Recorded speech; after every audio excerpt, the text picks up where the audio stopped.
actually when the Nectar of Devotion was made. That was a kind of a tagline for us. Month of Maud, dead of winter, January, February. And for a while I lived on a farm that we had on a big island. It was about maybe 3,000 feet above sea level. And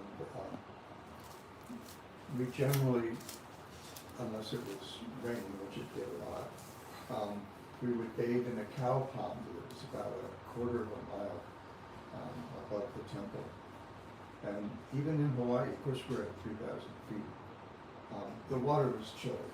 And it was a cow pond, so it was a little weird to get in and out. We had a dock, and that's where we would generally jump off the dock into the cow pond. And we would, instead of shouting cannonball, we'd shout, month of Maud, January, February. And so by that he means to convey the idea that bhakti is for everybody. Now, there are levels of eligibility he talks about. And I don't know how my story fits in with any of those levels of eligibility. But I come from a pretty ordinary family.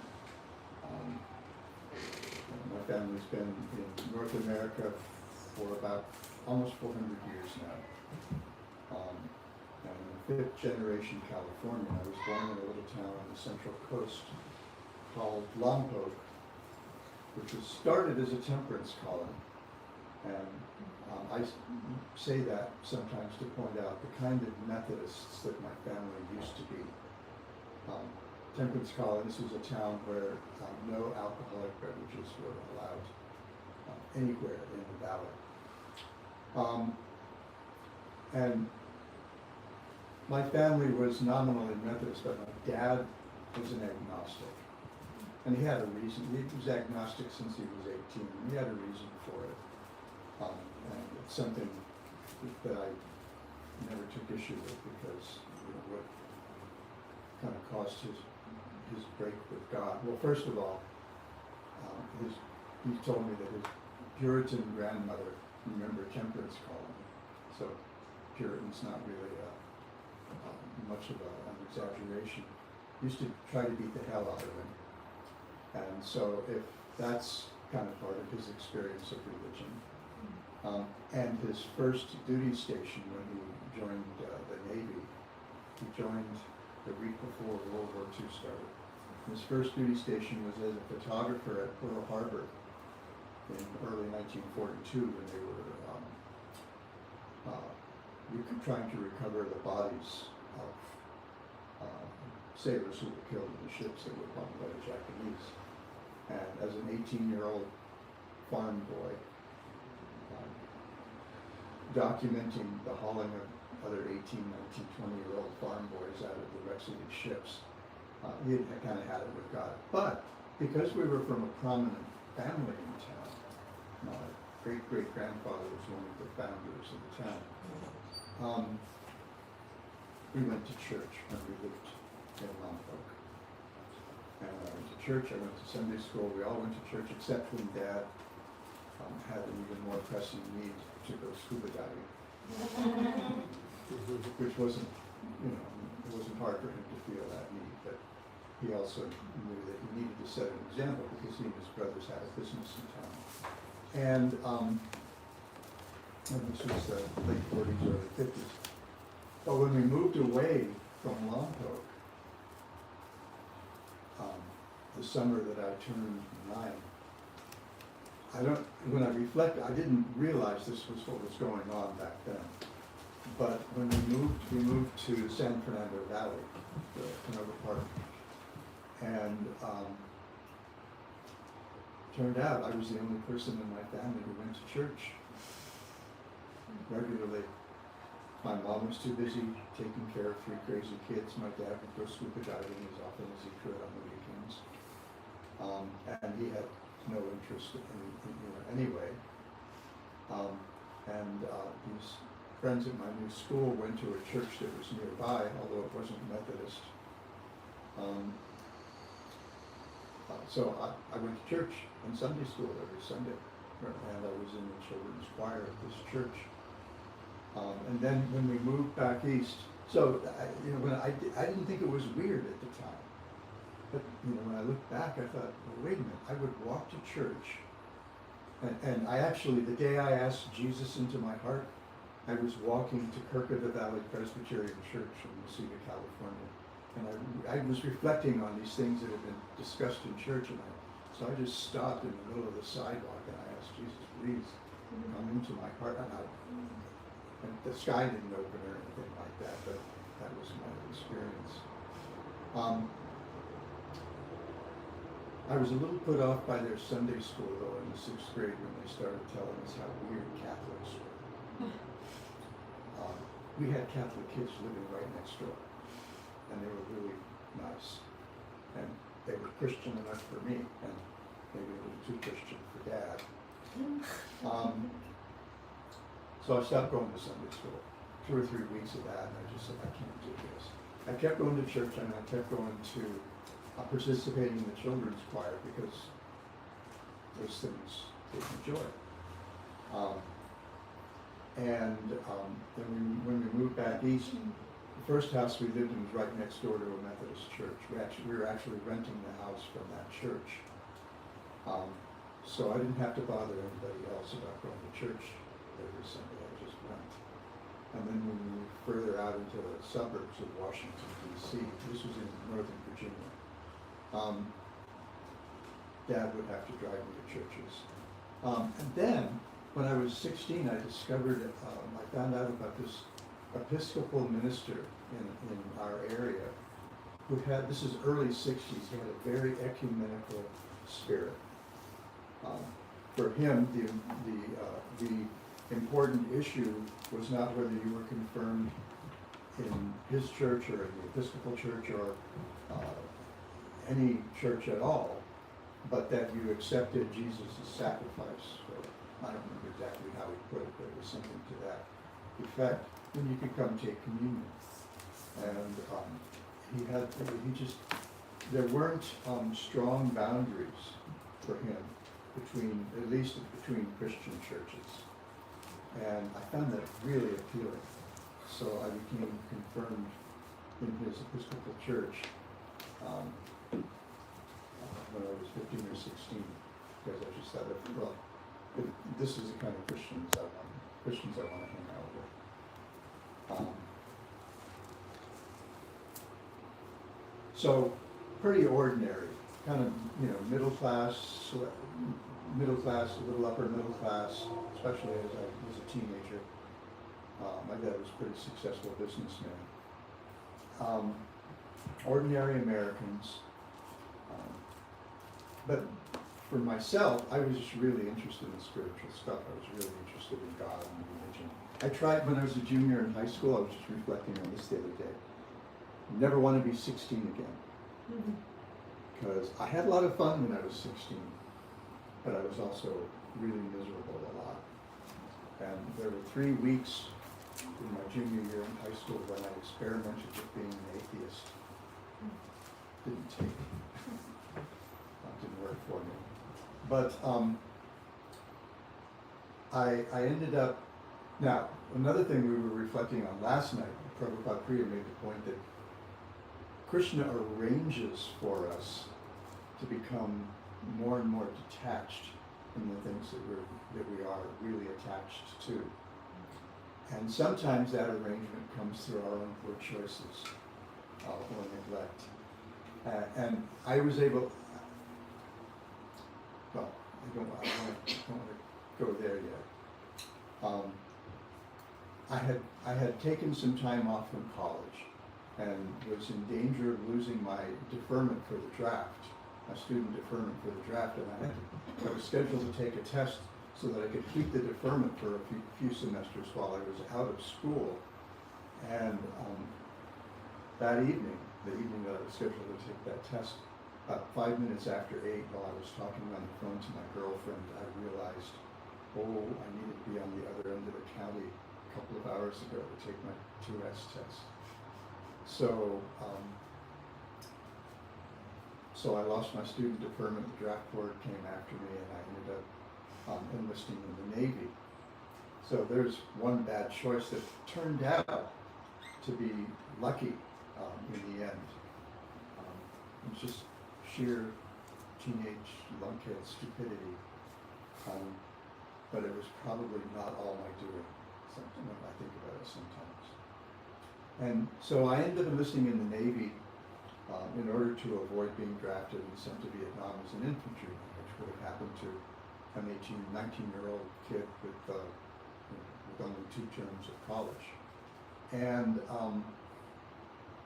got stationed in Hawaii. This is the late 60s. I went to Hawaii in May of '67. And, I was a young, rebellious, irresponsible guy, working as an intelligence analyst with a very highly restricted top secret clearance. And my off-duty activities weren't all compatible with a clearance like that. It was the 60s, Hawaii.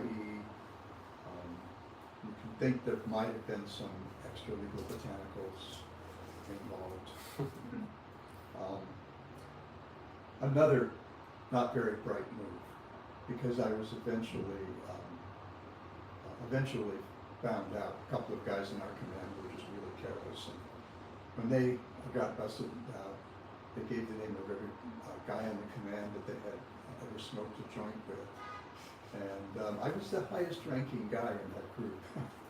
And so I ended up getting a year of my life back because the Navy decided to give me an honorable discharge rather than keep me around. Because I probably would have just gotten into more trouble. Now, when that happened, that was March. And this is why when I reflect on it, I think there's some providential aspect to some of these stupid moves that I made. That was March 1969. Fast forward about 10, 11 years, my former wife and I had our charts done by my godbrother Pachita Pavan. And I'm going through the major periods in my chart, and my Jupiter major period started in March 1969. Jupiter is Guru. My Guru Mahadasha started, and I just thought, March 1969, that sounds familiar. So I dug out my service record, and I leafed through, and boom, March 1969, my security clearance was suspended, and that's when I got into trouble. And I remember looking at my wife, and I said, I was set up. I didn't have a chance. And a couple of months after that, during all this time I was in Hawaii, I did not go to rock concerts, because the rock concerts I wanted to go to would have drawn attention from the Navy. It wouldn't have been pop stuff, it would have been people like Grateful Dead, Jefferson Airplane, Moby Grape, folks like that, Quicksilver. So a couple months later, when I was already in trouble and working through the legal process, my friends mentioned to me that there was a concert being held at the Waikiki Shell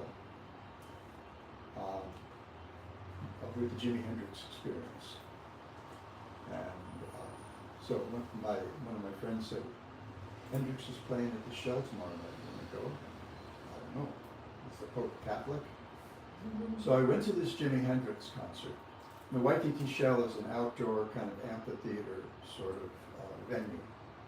And kind of like the Hollywood Bowl. And I guess, I've never been to the Hollywood Bowl. But, so the warm-up band came and played. They did their set. And when their set stopped, they came out and announced Jimi Hendrix Experience. Jimmy came out, he played, I think, 2 songs, mumbled a complaint about the sound system, said we're going to fiddle with it, we'll be back in 15 minutes. And that didn't happen. In the meantime, I'm sitting on the grass at the Waikiki Shell, and people are just messing around. We're all properly prepared for a Hendrix concert, if you get my drift. And there's frisbee playing, all kinds of stuff going on while we were waiting. But what caught my attention was just outside there was this strange sound that was really unfamiliar to me. And the whole time I'm sitting there, a little stoned, wondering, what the heck is that? Sometimes it went faster, sometimes it went slower, but it did not stop, and I was intrigued. And so then, after a while, and again, we're prepared for a Hendrix concert, so time is a kind of a fuzzy construct. But after longer than 15 minutes, they came out and announced that he wasn't going to be able to play that night, and we should hold on to our stuffs, come back Sunday night. And so, as we were leaving, there were 4 Hare Krishna devotees just outside the exit of the Waikiki Shell. And that sound was the sound of kartals during the kirtan. And it was Govinda Dasi, Jayashri, Turiya Das, some girl who wasn't around when I actually started hanging out with the devotees, and Sudama, who was actually on his way to Japan. And they were exotic looking, and the Maha Mantra just grabbed me. It seemed oddly familiar to me. I mean, I was aware of the name Krishna. When I was in high school, I tried reading, in my spiritual quest, I tried reading Bhagavad Gita, but I couldn't make any sense out of any of the translations that I read. I read 1 or 2 when I was in high school. I read 3 when I was in the Navy, because I was so disturbed, I guess is the easiest way to put it, by what I was involved in, that I was very rapidly trending pacifist. And I had been intrigued by Gandhi when I was a teenager. I kind of discovered Gandhi when I was 11 or 12. I think I collected stamps, and I came across a Mahatma Gandhi stamp. And I asked my mother, "Who's Mahatma Gandhi?" And she said, "Got Encyclopedia Britannica there, go find out." And when I was in the Navy, partly because of the influence of Dr. Martin Luther King Jr., Tolstoy, or Gandhi, who inspired him, and Tolstoy, who inspired Gandhi, I was trending pacifist really, really fast. So I tried, and I read everything I could by and about Gandhi. I was such a Gandhi freak. One of my friends in our bachelor enlisted quarters, normally known as barracks, he was an artist, Greg something or other, and he drew a picture, a portrait, a charcoal portrait of Gandhi, and that was in a frame on my wall in my room in the barracks, which must have been really interesting for the officers when they came in to inspect, see if we were keeping the standard. I tried reading 3 different editions of Bhagavad Gita, and I could not make any sense out of it. Probably partly because, 2/3 of the first chapter is just all these names. And I didn't grow up with Mahabharata, so they didn't mean anything to me. Blowing up conches and elephants and kettle drums and stuff. I thought, okay, whatever. The other thing that probably put me off was that it was set on a battlefield. And I had a hard time penetrating that. Even when I started associating with the Lord, it took me a little while to get the difference between nonviolence and nonviolence. So I was a little frustrated by that. And then, in the middle of that, I encountered the Hare Krishna devotees. Well, a couple of months later, when I got tricked into going to the Sunday feast that they were having at the park, down here where we used to chant, I sat down, I started chanting, and this devotee who invited me there the previous night showed me Bhagavad Gita as it is. He asked me, "Have you ever read Bhagavad Gita?" And I said, "I've tried several editions." And he said, "Well, have you seen this one?" And I started reading Bhagavad Gita. Now, here's the thing. In the meantime, I was I would go down to I lived near Waikiki. I lived behind the Honolulu Zoo, right next to Waikiki. And going down to Waikiki, going down to Kalakau Avenue in the evenings was a form of entertainment. Check out the girls, check out the tourists, laugh at the tourists, and hang with some brothers or something, surfing friends or something. But I would go down and I would stand on the other side of the street and chant, because after having joined the Navy, I was so disappointed by that experience. Not that I had high expectations anyway, but I was still disappointed. I had determined that I was never ever going to join anything ever again. And I was so drawn to the kirtan that I was afraid that if I got too close to the devotees, I would end up joining. And that was the last thing I had in mind. I was going to surf, I was going to go back to school, I was going to try to make a living shaping surfboards in the meantime and stuff. I had a kind of a plan. But Turidas showed me Bhagavad Gita as it is, which got me, which I ended up having the whole story there, but I ended up getting a copy in a few days. I had given him my last 15 cents the night before. So I didn't have any money to get a Gita that day, but I had a paycheck at a job that I had walked away from. So I went to get that money just so I could get a Bhagavad Gita. Otherwise that paycheck would probably still be there at that restaurant. I started reading Srila Prabhupada's introduction to Bhagavad Gita as it is, and it just blew my mind. When he showed me Bhagavad Gita on the beach, I read a couple pages here and there randomly, page here, 2 or 3 pages there, 3 or 4 places, and I remember looking up at Turidas and saying, I don't know how this is, but this makes more sense than anything I've ever read before. That was the smile I got. Very gentle smile, like, okay, gotcha. And so I got the Bhagavad Gita, and I read it, and I would go up to the temple Monday, Wednesday, and Friday nights for class, and Tuesday, Thursday, Saturday nights I'd go down to Kalakau Avenue and chant with the kirtan party.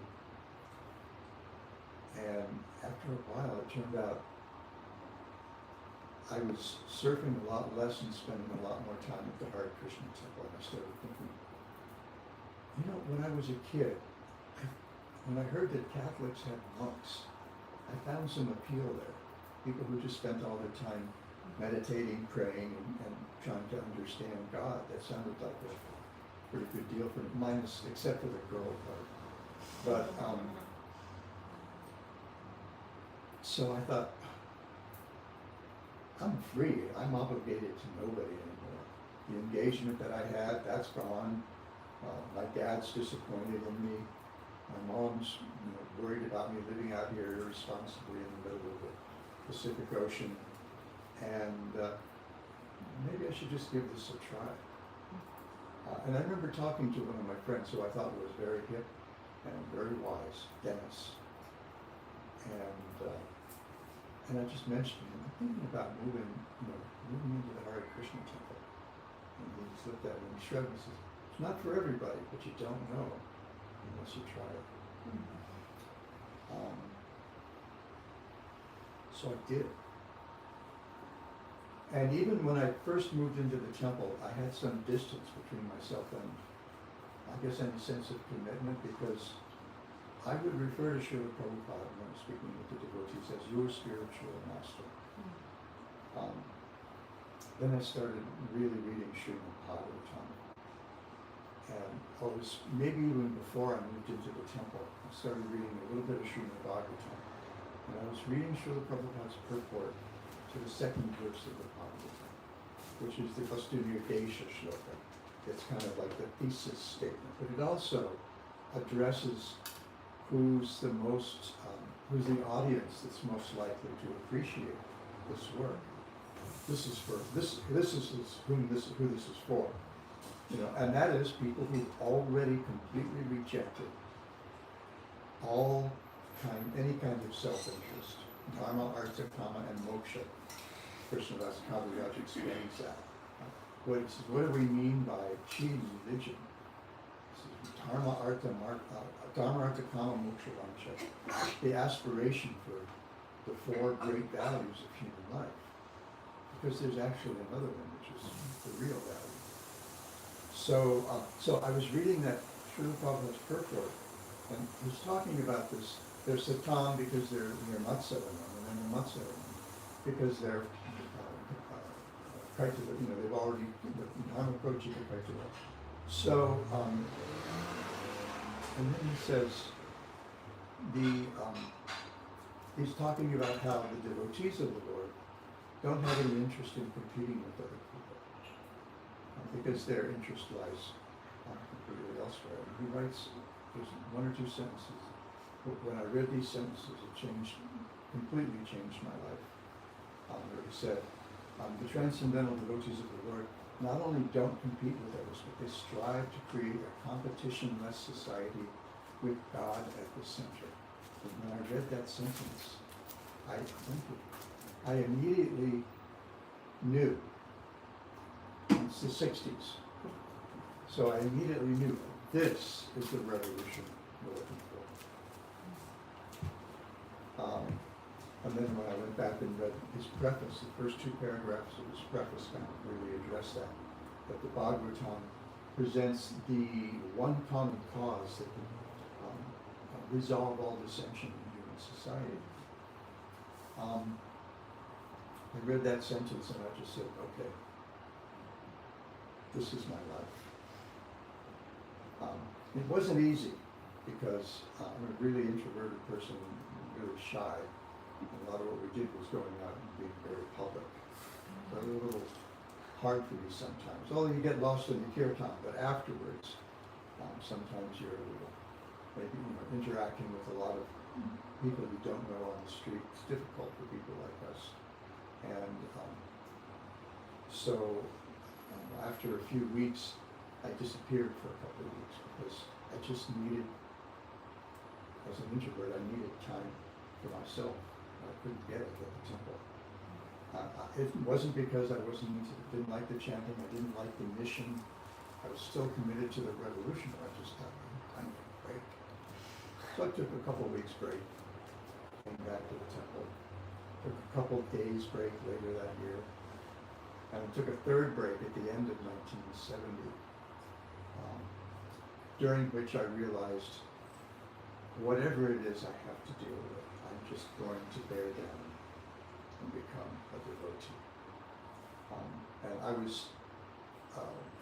I spent some time here in San Diego because all my old surfing buddies were kind of burned out on me because I kept showing up for a few days or a couple of weeks and not paying rent because I couldn't handle living at the temple at the moment.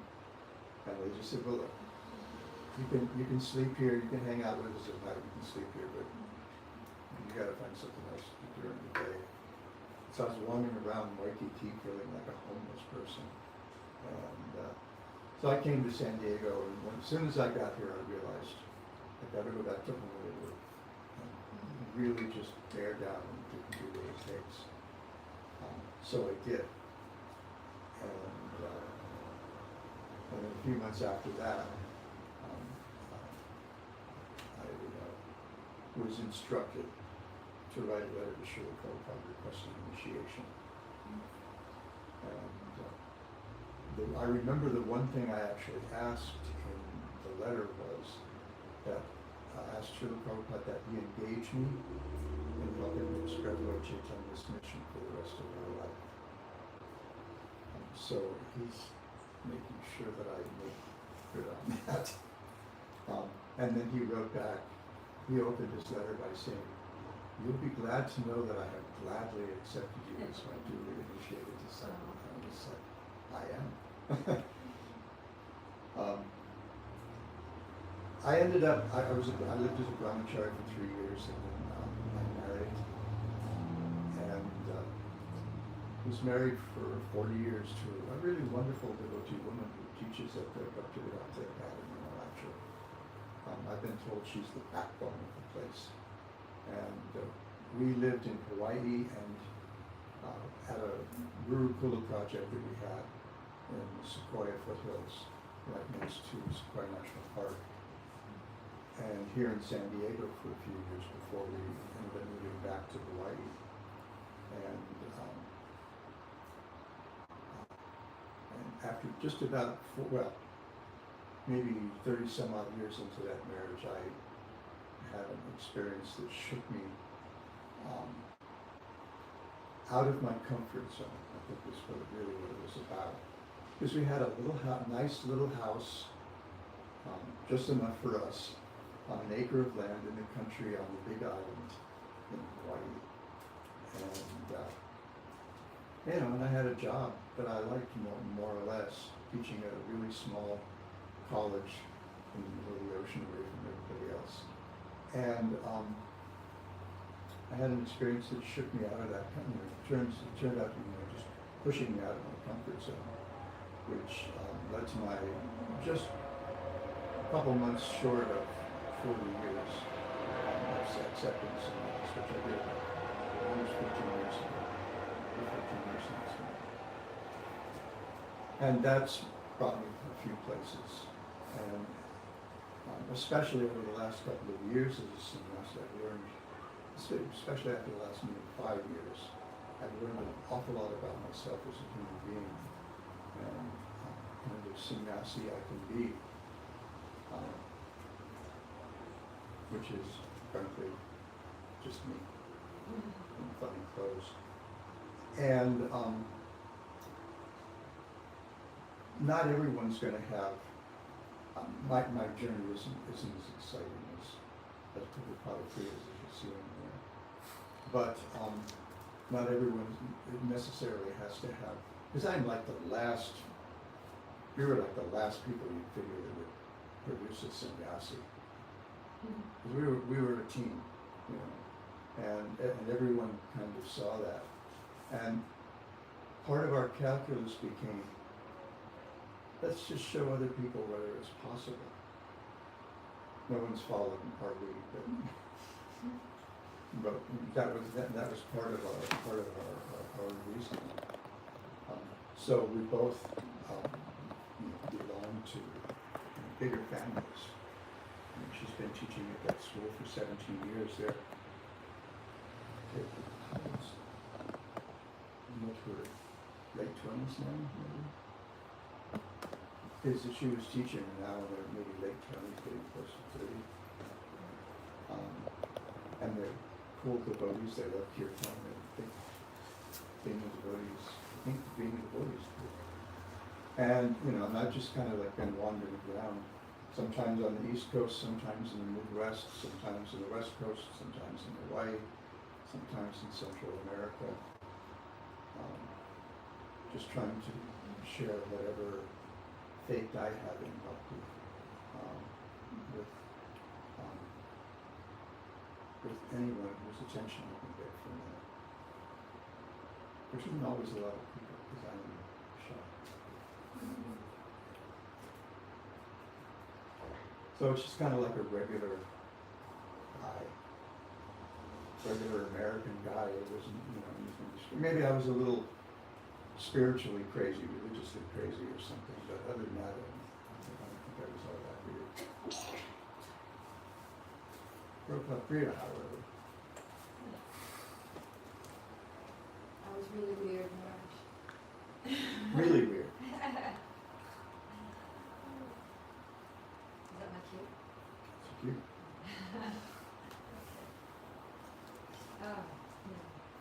Where should we start? 1970. 1970. At the beginning.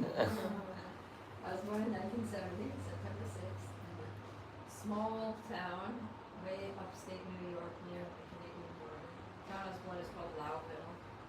We didn't stay there long. moved to a place called Edwards, which was, another village. Because it was a great place to grow up, because it was like, it's one of these places where like everybody knows everybody. I went back there after, my dad still had a place up there, because it's a really pretty place. It's near the Adirondacks, and mountains and rivers and lakes. And so my father got a little house near a lake, and so he goes up there. He lives in Florida during the winter, but he goes up there during the summer.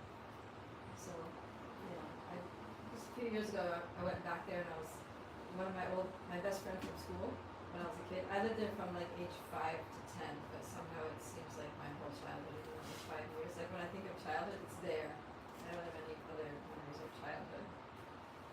Anyway, so I met my best friend here from my childhood, and we were just walking around the town, like, oh, we used to do this, we used to go there, and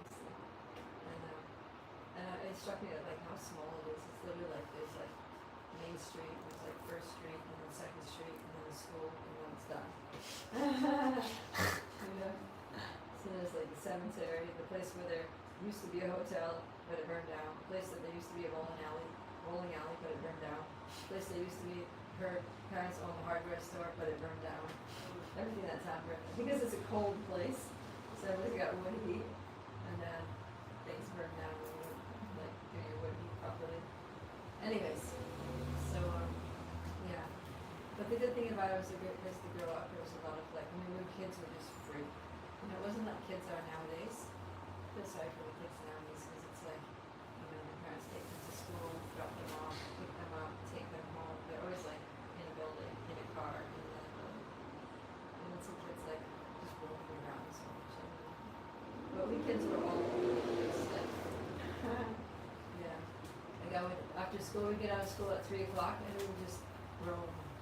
Like go to this friend's house, that friend's house, we'd go climbing up the hill, we'd go do all kinds of mischief, and as long as we got home by dinner, it was fine. And then the crazy thing that in retrospect, like all those years of just being a little kid, like a 6, 7-year-old kid, and just like roaming the streets for hours after school, and then we get home for dinner.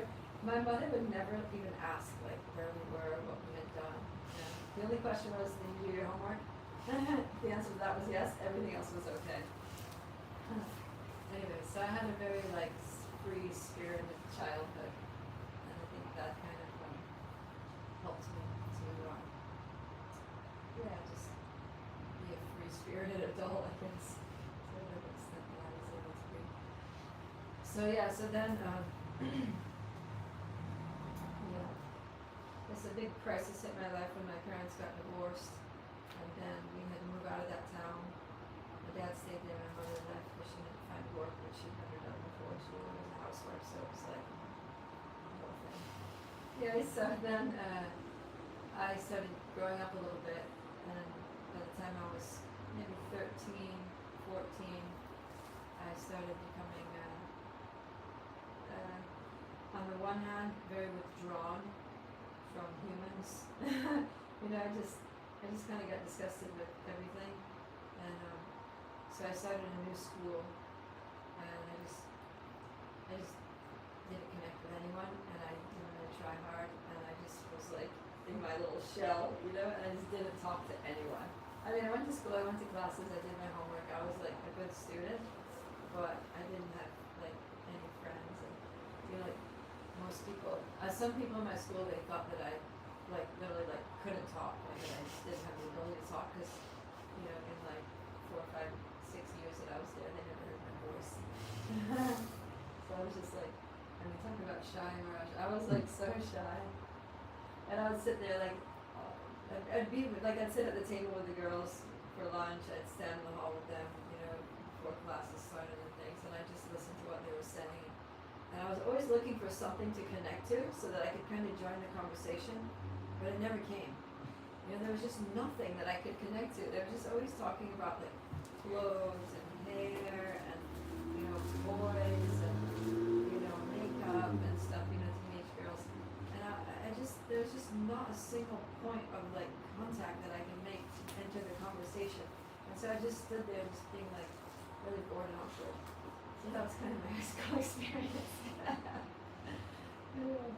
And then, no, finally at the end of my senior year, there was this girl that, she was also pretty quiet, but then, I don't know, something happened, we started talking one day, and then, I realized that, like, oh no, what happened was this was actually, no, it was after I graduated from school, I went to college, and then, yeah, before going to college, I was like, alright, you know, like, you just messed up high school, you could've had, like, friends, you could've had fun, you did none of that, cause you didn't talk to anybody, that's gonna change.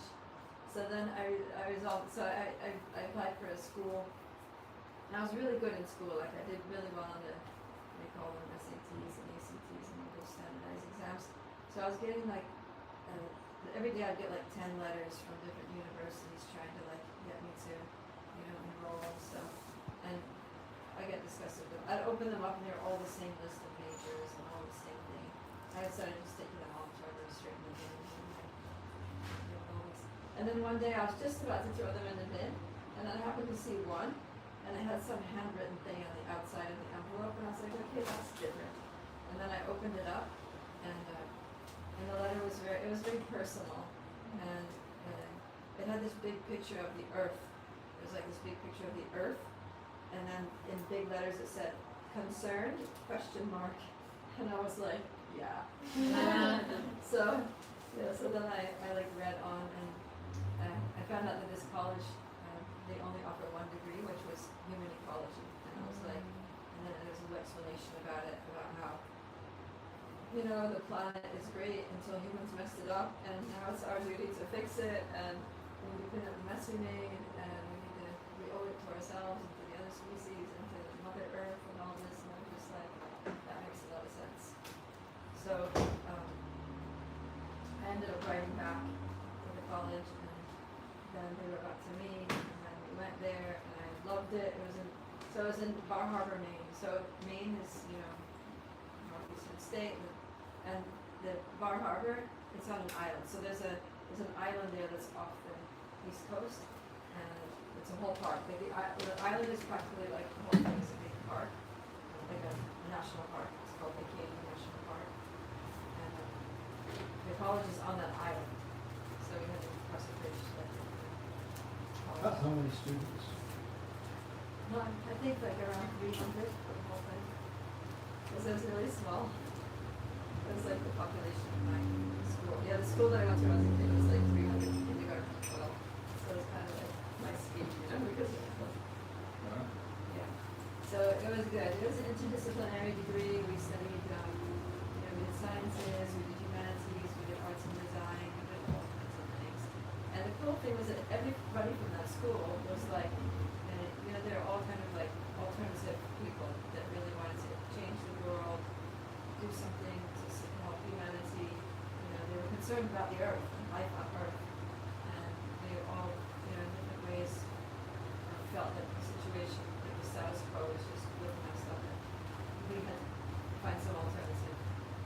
So that was great, you know, because now I had like people that I could actually talk to, because they weren't just into like clothes and hair and makeup and parties and stuff. They were like, we got like a world to save, you know, and we would talk about ideas and, you know, philosophy and ecology and psychology, and, you know, it was like, there's just like a lot of really thoughtful, intelligent, introspective, and sincere people there. So that was fantastic, and that was like Krishna, you know, I was sent to the right place.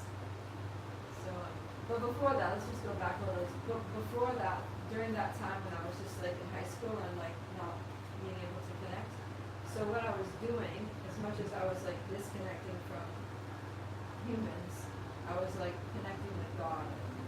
So that was like a very deep spiritual time for me, actually. And I think that kind of added to my disconnection from humans, was because you know, none of them were really. I mean, I guess like your experience too, right? Like you were the only one going to church. Everyone else was just like whatever. It's like better to do. So it was a little bit like that. Except my mother was very religious. So my mother would go, and she and I would go to church.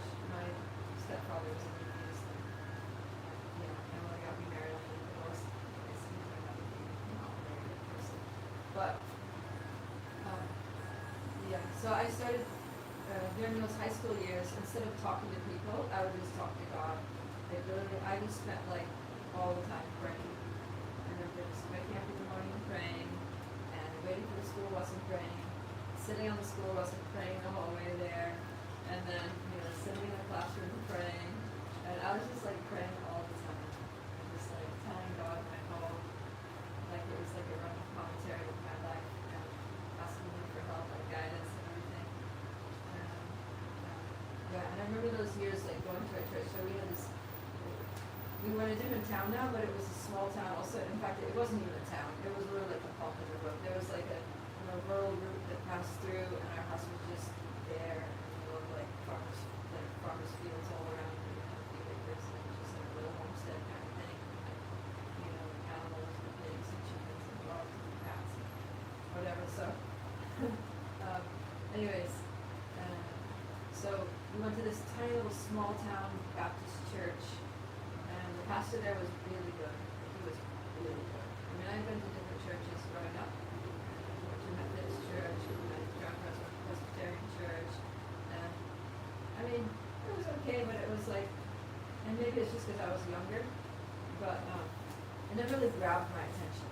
But somehow this pastor, something about him, I think because he was just so pure himself, he was like a really genuine person. I still remember his name. Reverend George Gushes. And he was a single guy, never married, he just lived alone, and he would just deliver these sermons that were so relevant.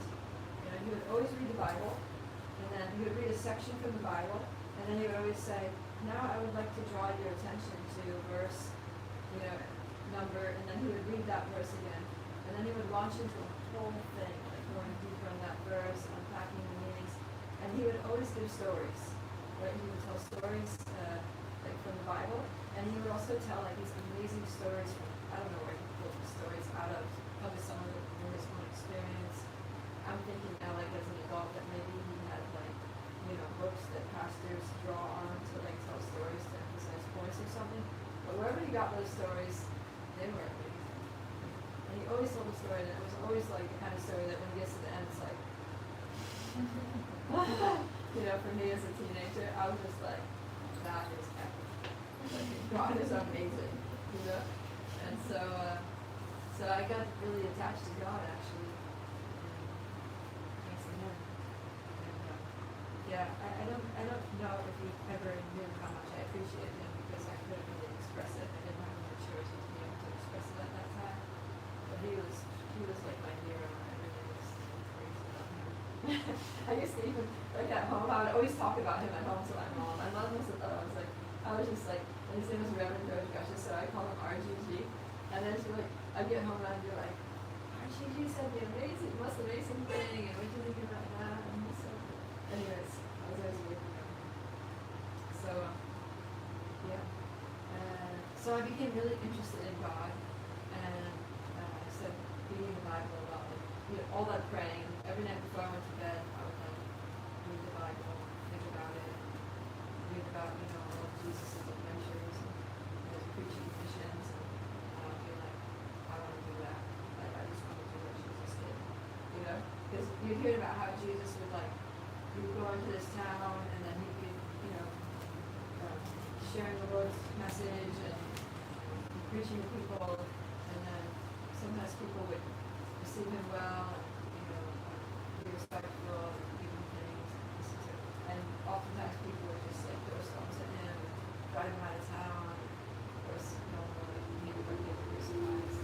But I just remember thinking, this person is so heroic, he's so brave, he's risking his life, he's going every town and village, just telling people about God and trying to help them,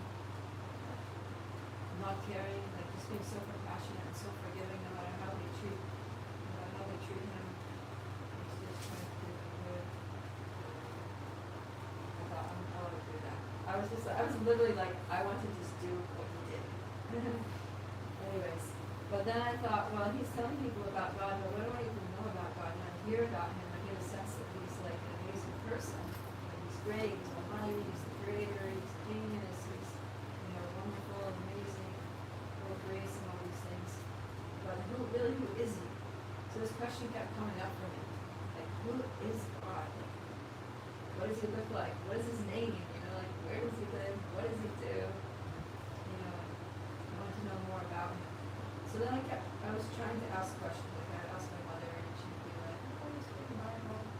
didn't say much in the Bible, honestly. And then I think one time I even asked little RGG, he just kind of smiled at me compassionately, and he was like, the Lord reveals himself to those who pray. You know, and then I just started praying. And then I started praying, because before, I think that was a turning point for me, because before that, I was always praying, you know, like, dear God, help me to do well in school, dear God, help me to, like, not to be totally socially awkward, dear God, help me to, like, whatever, you know, whenever I was doing it, was always like that.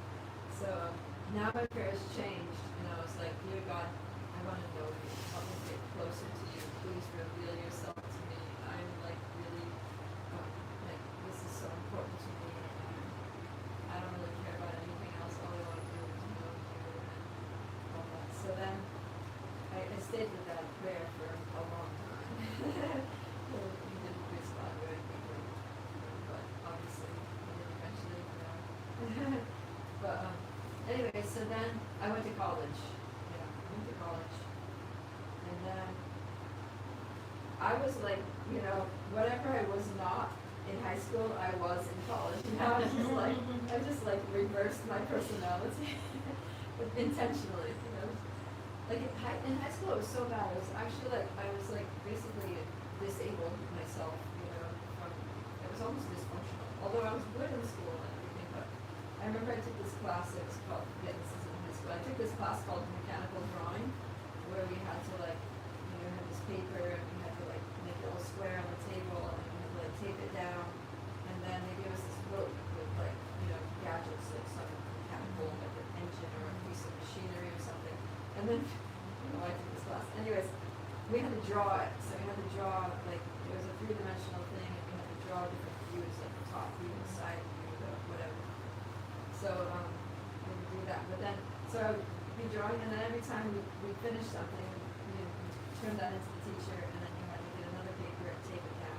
So there was one roll of tape, and there were like maybe like 10 kids in the class.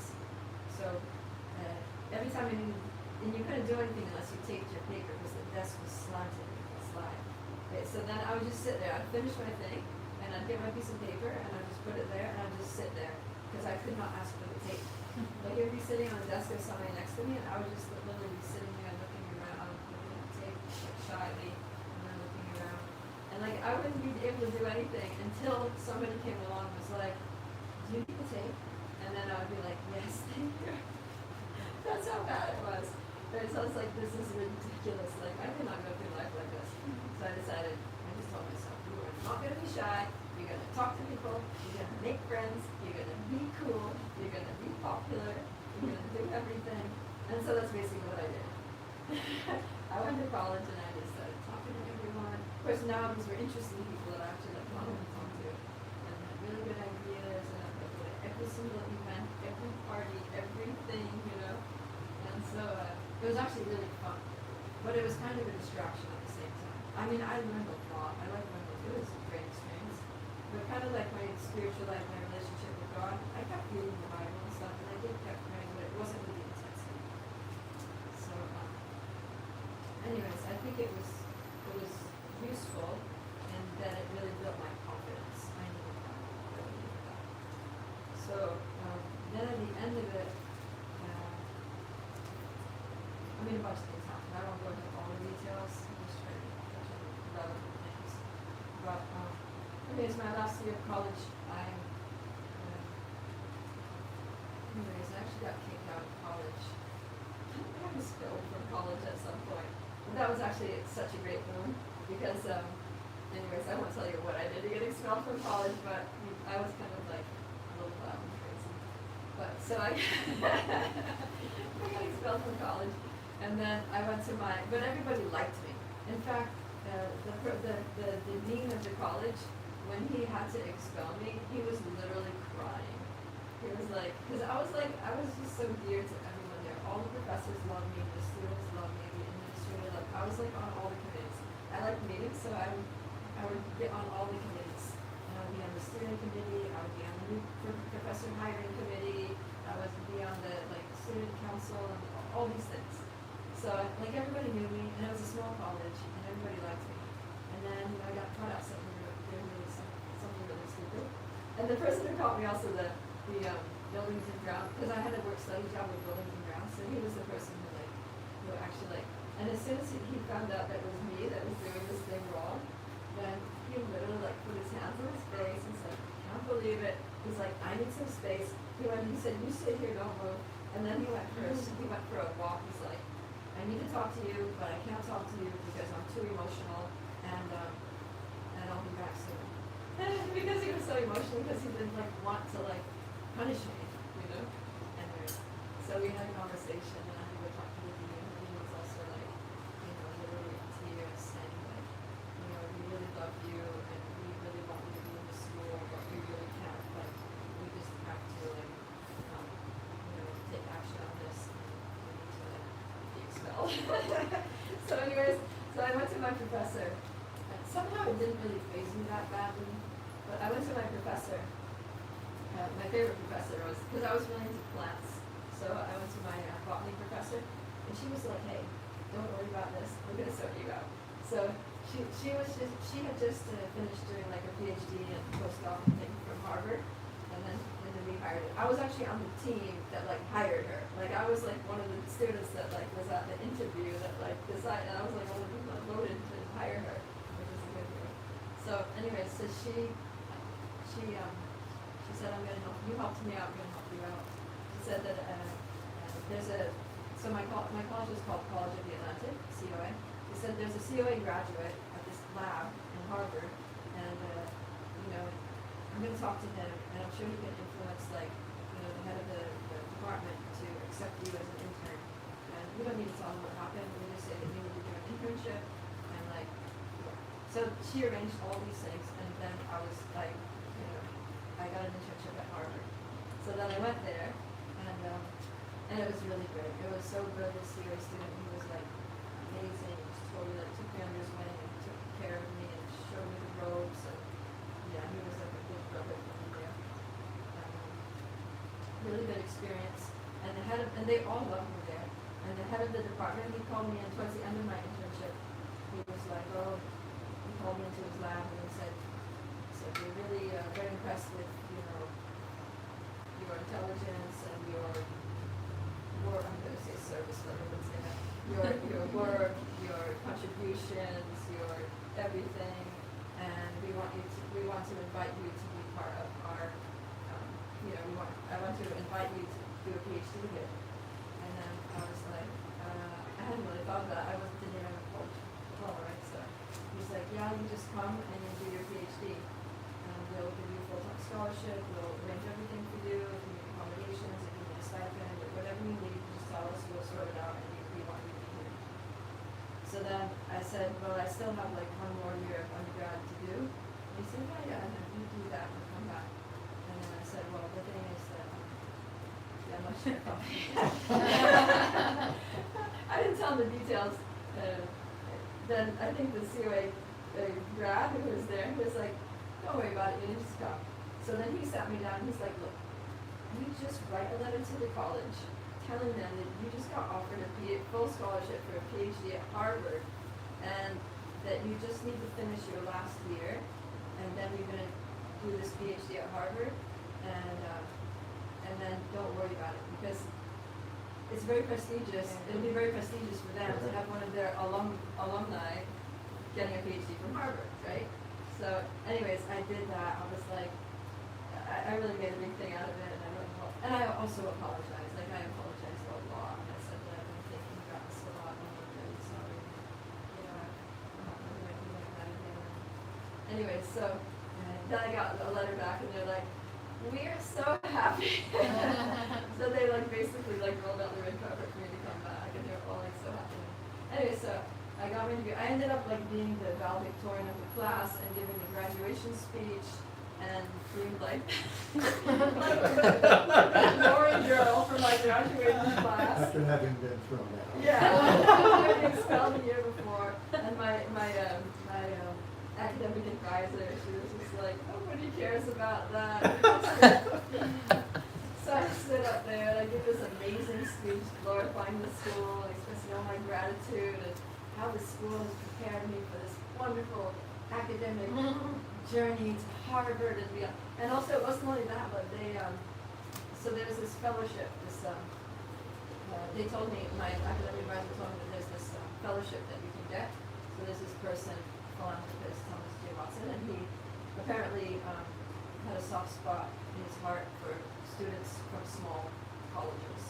And so there's this, he sponsored this fellowship for students. So you could write a proposal for doing some research project, and you send it into the Watson Foundation, and if they like it, they just give you a huge sum of money to go and do it. So I thought, well, that's worth a try. So then, because I wanted to travel, and my parents weren't exceptionally well off, so I couldn't travel much. I hadn't traveled much before that. So anyways, I wrote this really good proposal, and it was all based on things that I learned at Harvard and other places, and things that I'd studied, and I was really smart about how I wrote the proposal. I talked to a student from the previous year, 2 students from the previous years who were graduates who had applied for this fellowship and gotten it. So I was like, just tell me how did you do it? How to write a winning proposal. So we sat down together. Anyways, I wrote a winning proposal and I got it. So then I got this really good letter, and they're like, we're so happy to inform you that we want to sponsor, we love your idea, and we want to sponsor it. And they just gave me a check for like $13,000 to do this research program that would use in different countries around the world. That was the thing, it had to involve like multiple countries around the world and be international. So then, so I told the folks at Harvard, like, okay, I graduated, but I've got this 1-year project, and I'm gonna go and do that, and then I'll come back and I'll start my PhD after that. And don't worry, because it's all in the field. Like, I sent them a copy of my proposal, and it was all like in the same field that I would have been researching. And then they were totally actually they helped me write the proposal because I needed to find contacts in different countries that were doing like global change, ecological research. And so they said, yeah, in Malaysia there's this professor who's doing something very similar. We'll give you the contact, and we'll send a letter to her telling her we're vouching for you, and that she should try to support you and help you. So then I wrote to her, and she said, yeah, I just got the letter from Mr. Razaz, and he said, yeah, for sure, we're friends. So that happened everywhere, like different, because it's Harvard, right? They got like a global academic network. So I had all those names, and then, it was like a really strong proposal. So I told them I'm going to do this, and they also said, oh yeah, when you're in Australia, there's going to be like a global symposium on climate change research, and one of our postdocs is going to be there and meet you there, and you can network with all the other, researchers around the world, and then when you come back to Harvard, you already know these people. So it was all just golden, everything was just like really good. Like my future was like bright. Right? So then, so I got on the plane and I started traveling around the world. I had a round the world ticket, went to different countries, and so I had like 4 different places that I was supposed to do actual research, different climates, and what I was doing was I was studying the effects of increased levels of carbon dioxide in the atmosphere on the rates of photosynthesis of plants in different climates. That was like the focus of my research. That's what the lab was doing, and they were like, that's all we're going to do now. So I had 4 different places where I was doing that work. But then, because I had a round the world ticket, you can just, on that ticket, you can just stop anywhere. Like, they tell you, like, you can make as many stops as you want. You just can't go back. You just choose one direction. Like, you want to go around this way, planet, or around the planet that way. You can go up, down, wherever, and make unlimited stops. We probably don't go like this. So I was like, that's cool. I can just see the world now on this one ticket. So that's what I did. So I started just started off in Boston.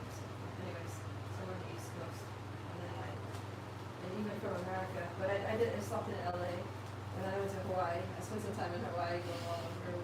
There were some people somehow, friends of friends that lived on the Big Island, so there's a little bit. Then after that, I went around to New Zealand. I traveled up and down New Zealand. Then I went to Australia. Australia was the first place I had like a lab that I was working with, so I stayed there a little longer. I traveled all over Australia, and then I went up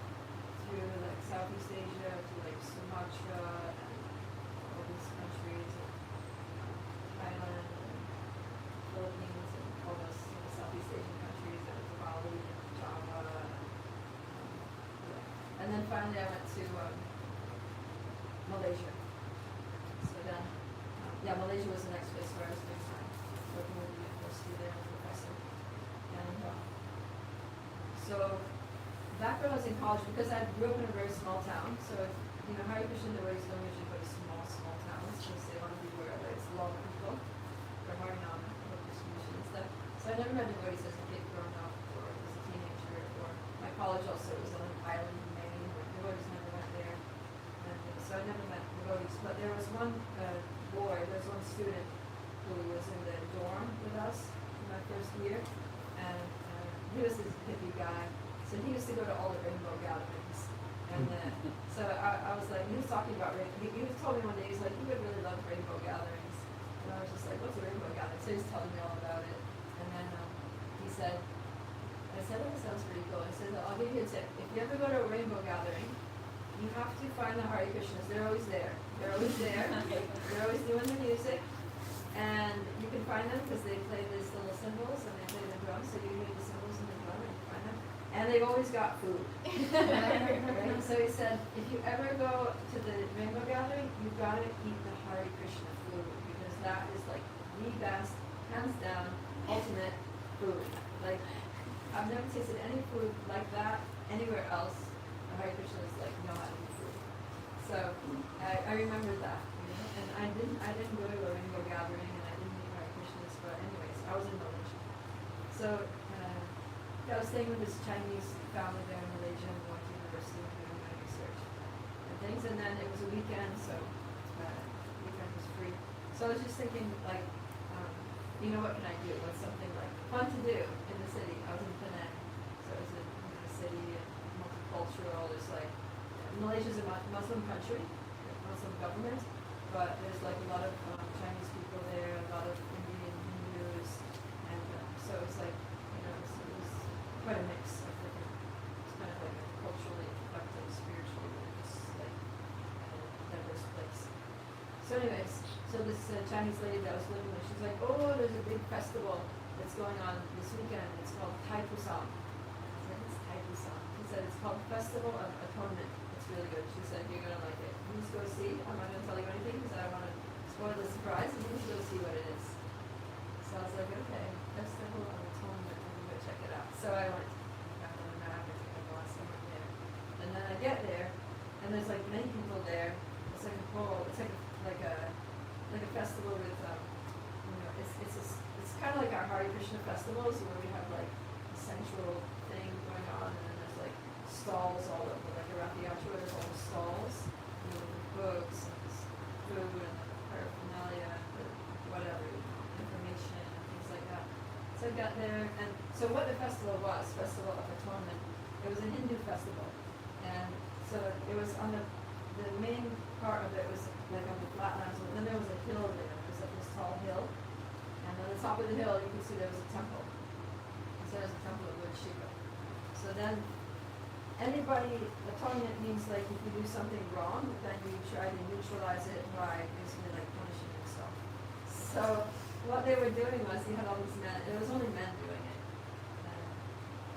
So these men who I guess had committed some sin or did something that they regretted during the year, they were there and they took off their shirts and then they had these giant fish hooks. Like I don't probably it was a fish hook, but it was some kind of like metal hook, really sharp on the end. And they like put these hooks in their backs, in the skin in their back, and then it had like that you tie it to, like the way you would tie a fish hook to a fish line. So it was tied to like a rope, and then that rope was tied to a log, heavy wooden logs. And then they had to walk up the hill, dragging the log along the ground by the skin of their back. These hooks were in, and so they were doing that, and the skin of the back's like coming out like that. And then some of them, the ones that were like really, I guess they'd done some really bad things that year. They took these metal skewers, they look like skewers, and they like poke it in one cheek, and then out the other cheek. And then on the end of that, they would tie the rope. JC's like, this is cool. And then on the end of the skewer, they would tie the rope, and that was attached to the log. And they would drag that up the hill by the skin of their cheeks like that. Okay, we get the idea. So this was going on, and so I'm watching this, and I'm just like, all right. Anyways, they told me that when they get to the top of the hill, they take out the hooks and they take out the skewer, and then there's like some kind of sacrificial yogi of fire going on there, and they take some ash from the fire. Fire is for like worshiping Lord Shiva. They take some ash from the fire and they put it on the wounds, and apparently the wounds like heal up immediately, disappear. I didn't see that part because I got distracted. So what I got distracted by was I was walking along, and then I looked over to the side, a little bit off the beaten track. There's this big piece of plywood, particle board plywood, that was just like tipped up against this small tent thing, and spray painted on the side on the plywood board. It said Hare Krishna food. So I was like, oh yeah, like years ago, he told me that if you ever get a chance to eat Hare Krishna food, do it. So I saw that and I was like, wow, and I remember that. So I went straight over there, and there was one young Chinese devotee, and he was cooking up chow mein and a wok there over the fire, and some little tables set up, and there were these two, I think they were also American girls, probably tourists, came to the festival. This is something interesting. Anyway, so they were eating their chow mein, he was talking to them, and he was preaching them about vegetarianism. I was already vegetarian, so I wasn't like, I wanted to hear something like, new. Anyways, he was just absorbed with them. He didn't pay that much attention to me. But he gave me some chow mein, and I gave him some money, and I ate my chow mein, and then I left. So then, food. And so then I was walking along and just, looking at all the different things that they had there on display, and different, booths and things. And then I came across a book table. And the booth was a book table, and it was Prabhupada's books. And it was that same devotee who was there at the Hare Krishna food booth that was now at the book table. And anyways, so I was looking at the books, and I saw that the Bhagavad Gita caught my eye, as it is. So I picked it up, and then I immediately got really attached to that book, and I just wanted it for some reason. I didn't even know what it was. I'd never heard of it. I'd never seen it before, but somehow I was just like, I need this book. And then I said, how much is this? And then he didn't tell me. He just said, have you read any of these books before? And I said, no, this is the first time I've seen books by this author. And then he said, well, why don't you take a small one first? Just take a small one. So then he gave me Perfection of Yoga, and I was thinking in my mind, I want a small one. I want this one. And so I was not showing a lot of interest in the small one. I was just holding on to the Bhagavad Gita, looking at the Bhagavad Gita. So he probably thought I wasn't in that Perfection of Yoga. So he said, I just kind of put it down. He said, well, how about this one? And then he gave me Coming Back, right? Science of Reincarnation. So I'm looking at it, and I was interested. But I was like, I just kept looking at the Bhagavad Gita. And then he was looking at me like, and then he got me Back to Godhead magazine, because he was like, this girl's not going to read this one. She's never going to understand the Bhagavad Gita. She needs something. So then he gave me Back to Godhead magazine, and I was just, at that point, I was just like, tell you what. Because I started thinking like he wasn't going to allow me to have the Bhagavad Gita. Like I wasn't qualified to have the Bhagavad Gita or to read it or anything. He was just trying to like lure me away from it with these other books, That's kind of like the vibe I got, or maybe just my like attachment to the Bhagavad Gita that I was getting insecure about it. Anyway, so I said, tell you what, I'll take this magazine, the 2 small books, and this. How much for all of them? And then he said, you just give a donation. So I gave a donation, and then I just put the 3 other things in my bag, and I was holding Bhagavad Gita, and I just started like reading Bhagavad Gita, some verses, and just standing there. And I was like, oh, I can see this is like quite philosophical, and I'm sure that I'm going to have questions about this. I said, do you guys have any place where you like get together and read this book and discuss it, where people can ask questions if they want to understand something? And he looked at me like I was like from another planet, like who asks that? Like in decades of distributing books, I've never been asked that question, right? Anyways, I asked the question. So then he was kind of like a little bit like standoffish, like, and so I had to press him. I was like, no, you must have a place where you like discuss these things, we get together. And then he's like, yeah, he said, well, we don't have a temple. I was like, and then I was like, but you must have someplace. And he said, it was Parham, I don't even know why I was thinking. But, probably because my Christian upbringing, like Christians always get together in a place and they read the Bible and talk about it and some stories and ask questions. Anyway, so, he said, yeah, we have like some devotees, they have a little program in their house, people come over and we have a little class. And I was like, oh, that sounds great. Where is it? Write the, I took out a paper notebook and I said, please write the address of the location of this house program. So I made him write the address down. And then I said, can you give me some directions? Like, this is where I live. And he's like, yeah, I know where that is. And he said, yeah. And I said, well, tell you what, why don't you draw a map? So then I turned to open things and I literally made him draw a map, you know. I said, write the street names down because I don't know the city very well, you know, I'm obviously on the board. So he made this nice map and he gave it to me and he said, maybe it was this time, this place, this day. So then I was really happy. Then I went home and I started, actually it was interesting because I started reading the Bhagavad Gita and I was just opening it, reading, opening and reading. And then I opened to that verse where it says that people of lower birth, women, Shudras, Vaishyas, and I was like, what? Women, lower birth? Forget that. So I put that aside. And then I started reading the Perfection of Yoga, and that was like, it doesn't start off in a people friendly way, you know, like I just couldn't get into that. But then I got the coming back and I started reading it, and I loved coming back. I just like read that from cover to cover that first night, and I was like, that's it. So then I think a couple days later was the day for the program. So I went to the program and I walked in there. So I took my map and I was just like navigating with my map, walking here, walking there. But it wasn't to scale, so I didn't have a sense of distance.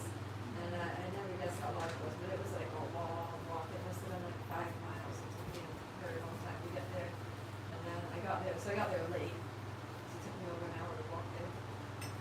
And I walk in.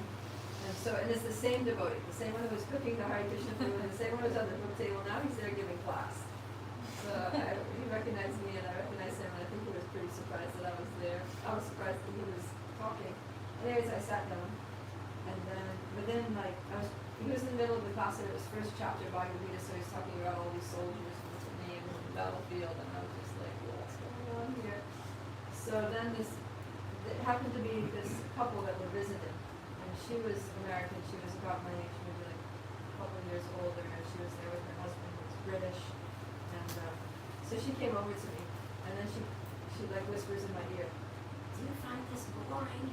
And I was like, not boring, just a little hard to understand. Like I'm just trying to like find some point here or something that's in my mind. Anyways, she's like, do you want to go outside and talk? And I was like, sure. So then we went outside and we were just sitting, we went downstairs. It was in an apartment building, so we got on the third floor, so we went to the apartment. So we went downstairs and then there was a little children's playground area outside, so we sat on the swings there, and then we were swinging and she was talking, and she was asking me about myself, about my religious background. I was telling her, and she was trying to like make some points of connection between Christianity and Krishna consciousness. I was like, yeah, you know how you got the Father, the Son, the Holy Spirit? Same thing, we got Brahman, Paramatma, Bhagavan, and she was describing like that. I was like, okay, this is kind of interesting. And then we could hear like the kirtan was going on, but she kept talking, and then the kirtan stopped, and then all of a sudden, like mid-sentence, she was like, time for food, let's go. So we just like ran up there, and then we sat down, and we were serving us prasada, Hare Krishna food again, and that food was epic. Actually, the chow mein was not something to write home about, but this was crazy. They made this, it was like really nice basmati rice, and then they had this like classic, like, I mean, at that time it was classic. Nobody makes this anymore, maybe they do, but the classic like sweet and sour sabji, you know, this like, it's like, it's like a tomato-based thing, and it's got celery and potatoes and paneer, pineapple and bell peppers, and it's like, pineapple makes it sweet. And then they put the tomatoes and maybe they put something sour in there, and there's paneer. And I'd never had paneer before.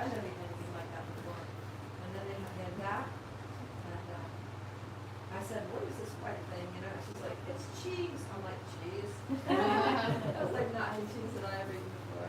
Homemade cheese. I was like, I don't make cheese. Anyways, and then they came with the ladu. They had this amazing like besan ladu that was just like, it was just like not like almond fudge or something, you know. And I was like, what's this?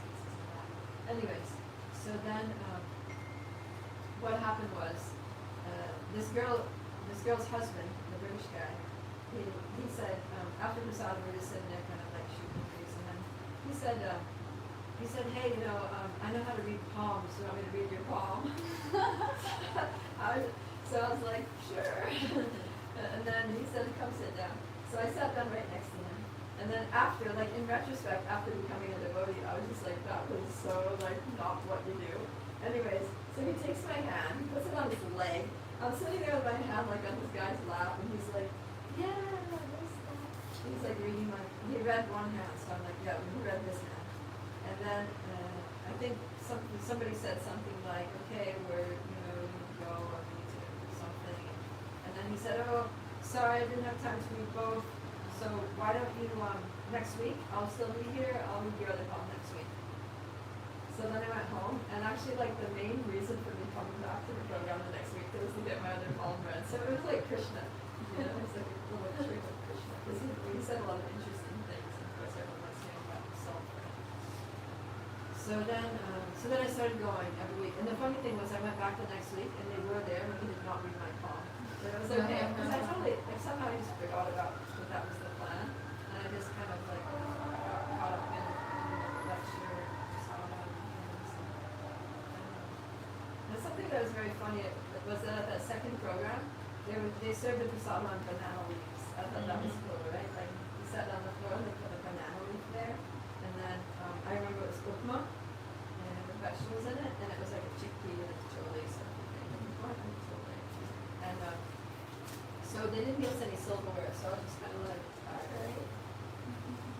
So I was trying to eat with my hand, and they were showing me how to do it, you know, you like this, and you slid it through my thumb, and I was just kind of getting that. And then I think that I wasn't so good at it, so I think I ended up not eating as much as maybe I would have. I was really thrown into it, you know. So anyways, they said, oh, there's a lot of prasadam left over, you can take some home. So I took a whole thing home with me, and they like wrapped it up in banana leaf, and they put a string around it and everything. So then as soon as I got home, I like got spoon, and I just like ate all of that. Yeah, I remember the prasadam was like really addictive. Like that was actually a big attraction. So then, okay, yeah, so then maybe the third or fourth week that I was going to these programs, then finally someone said to me like, do you do japa? And no one had talked to me about japa, and we go to programs with this kirtan class, or kirtan from South. So I was like, what's japa? And they said, you chant like the same mantra, Hare Krishna mantra, but you do it on the beads. And I was like, they said, do you have beads? I said, no. So they gave me beads, they gave me a little bead bag. So they said, you chant one mantra on each bead, on one bead, move to the next bead, and you go all the way around, and that's one round, 108 beads. And said, why don't you this week, at some point during the week, you just sit down and chant one round, and then come back the next week, and you just tell us how it went. So I'd never seen anyone chant japa, but anyways, I got the idea of one mantra, one bead, so I went home and to the place this Chinese family was staying, and these Chinese ladies were like super materialistic. They're always fighting. It was a mother and daughter, and they were always fighting with each other, and they were always yelling at each other very loudly and like, Chinese, and it would drive me nuts. So I was like, there's no way I can do meditation with these two. So I had to wait till they were out. And then finally one evening they were gone. They said they were going back until they're going to dinner or something else. So I was like, I'm going to chant one back. So then I sat down, and I closed the door. I was in this like old room where they had plants and things. So I sat with the plants. I thought, this is kind of spiritual, plants, kind of little greenhouse thing. So I was sitting there with the plants, and then I started chanted, and I chanted one mantra, one bead, and then I went all the way around like that, and I felt really good about myself. So I was like, one round. So the next day I think was the program. So I went to the program, and then they saw me, and they're like, did you do it? Did you do the round? And I said, yep, I did it. Did the whole round. And then, like it was a big thing. I did the whole thing, complete, all in one sitting. They said, that's great. And then they said, feel about it? I said, I felt pretty good doing it, but it took a long time. And then they said, how long did it take? I said, maybe like 40 minutes or something. And they're like, what? Show us how you did it, and how you chanted. And I said, well, the same way you guys always chant. I just got the beat, and I said, Hare Krishna, Hare Krishna, Krishna Krishna. Like that next beat, Hare. So I did that, and they were all laughing. They were like laughing my heads off. They were just like, oh my god. I said, you don't chant like that. I was like, well, you never told me that. Like I never said you knew Hare Krishna, Krishna Krishna. Well, I just did it all, but I felt like more knowing these things. So anyways, so then I learned how to chant properly. Then I think it was just like maybe that was kind of my last week there, and then I was finishing up my research project, and I was scheduled to like go to another place. So from there I went to Nepal. I flew to Kathmandu, but I was just backpacking, just alone, and I had all my things in the backpack, and so the books, the Bhagavad Gita, and the other books that I had gotten, I couldn't take with me because it was too heavy, and I couldn't put the backpack was well. So I just kept the beads, because the bags that were small and light, I was just the beads. So I kept those. And then, somehow in my life it's kind of, I've always been like this, and I'm still like this to some extent, is that, wherever I am, I'm kind of there. And when I leave that place, I'm not there anymore. I'm like, so when I'll go and I'll have a great experience and I'll meet people and I'll learn things, and then when it's time to leave, I just move on. And it's all kind of behind me. So when I left Malaysia, I kind of, like my Hare Krishna experience was just in Malaysia. So when I left Malaysia, I left the books and I kind of just left everything. I just was moving on now. That was just an experience. It was just like an interesting experience that I had. And now, at least that's what I thought. And then I was just like, okay, now I'm going to Nepal. Now I'm going to discover new things here. I'm going to meet new people and know new things and turn to the next chapter, right? So then I get to Kathmandu, and I met some people there that some friends of friends that connected me with. So I was staying with this Nepali family, and they connected me with this Nepali language teacher. So I learned a little bit of Nepali. And then after a couple of weeks of studying the language, then I could carry on a conversation, and then I just decided I'm going trekking. So then I went down to this trekking agency, and they gave me this guide, this young Sherpa guy, and then we just set off for Mount Everest. Yeah. So then in those days, now Banamuki, our Nepali friend, she said that now it's all different. There's like even Starbucks and stuff at the base of Mount Everest. But in those days, there was nothing. There was just nothing. There was just the mountains. It was just like raw nature, And there were some villages, but the villages were just very simple. Also, there was like hardly electricity, or there was no running water anywhere. People just getting water from the streams and things, and there were no bathrooms anywhere, or shower. Like you just did everything in nature. So, anyways, we were trekking like that for, it took us maybe 2 weeks to get to Everest Base Camp. So Everest Base Camp is like already like way above the tree line. And then above that, to go further than that, it's all just snow and ice, and we need gear. We need like, the things that strap on your shoes that are like metal plates and poles and these kind of things. Like, warm clothes and so forth, bottles.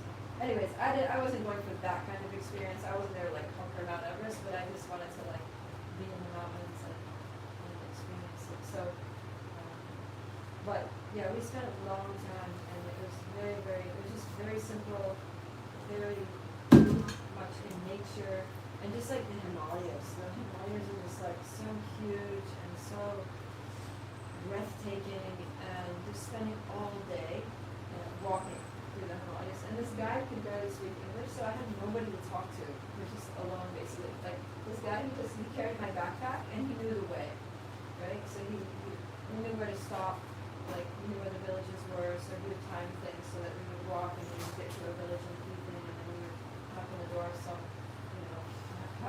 house there, and then ask the people if we could just sleep somewhere in the corner, and they could feed us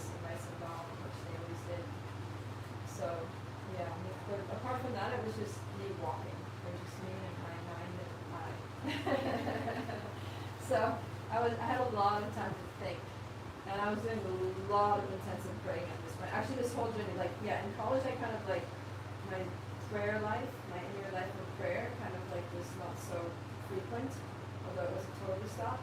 But when I was on this trip, because I was alone, and also I was like, yeah, I was just, and there are many situations that could have been highly dangerous, you know, for like a 21-year-old American girl alone.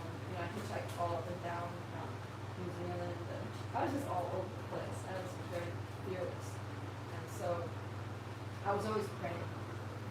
And actually, before that, when I was 19, my second, or third, no, I started college when I was 16, so maybe I was in, maybe I was 18. Anyways, one of the summers when I was in college, I hitchhiked across the U.S. all the way from Maine all the way over to San Francisco, and then up, and then back across. And that was like a really intensely prayerful time. I was like praying my little heart out because I was just a lone teenage girl hitchhiking across America.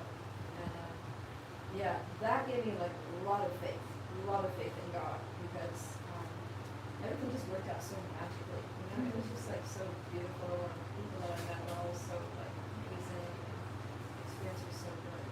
And I knew that it was God. You know, I just knew that it was God. Like He was just with me, protecting me like a guardian angel or something the whole time. And so after that experience, when I decided to travel around the world by myself, I was like, I'm not alone, you know, I'm with God. So I was praying a lot this whole time, and my prayer was like that same prayer from before that hadn't been answered yet, that I want to know you, I want to get closer to you. And then that was actually about like the week before I met the devotees, before I went to this Taipei Sound Festival and met the devotees, I was like praying so intensely, and I remember that I had this really weird feeling that some representative of God was out in the market, and I had to go find him, you know. And I went out there, and I was like walking up and down the market, and all these stalls, and I was just like looking at everyone's face, wondering like, are you the Messiah? Or you know, it was just like, it was so intense. And then everyone just looked at me with their dull eyes, and I didn't find the Messiah. I don't know, maybe the ones who were out there doing Harinam or something, and I missed them. But yeah, I went back home like extremely disappointed. And then the next weekend was when I met the devotees. So I feel like, yeah, Krishna like answered my prayers there and then. Anyway, so back to the Himalayas. So then I'm hiking in the Himalayas, and I'm praying, and just living really, really simply, just drinking water out of streams, just sleeping on the straw mats on the floor, and eating just like very simple food, and bathing in the rivers and like that, and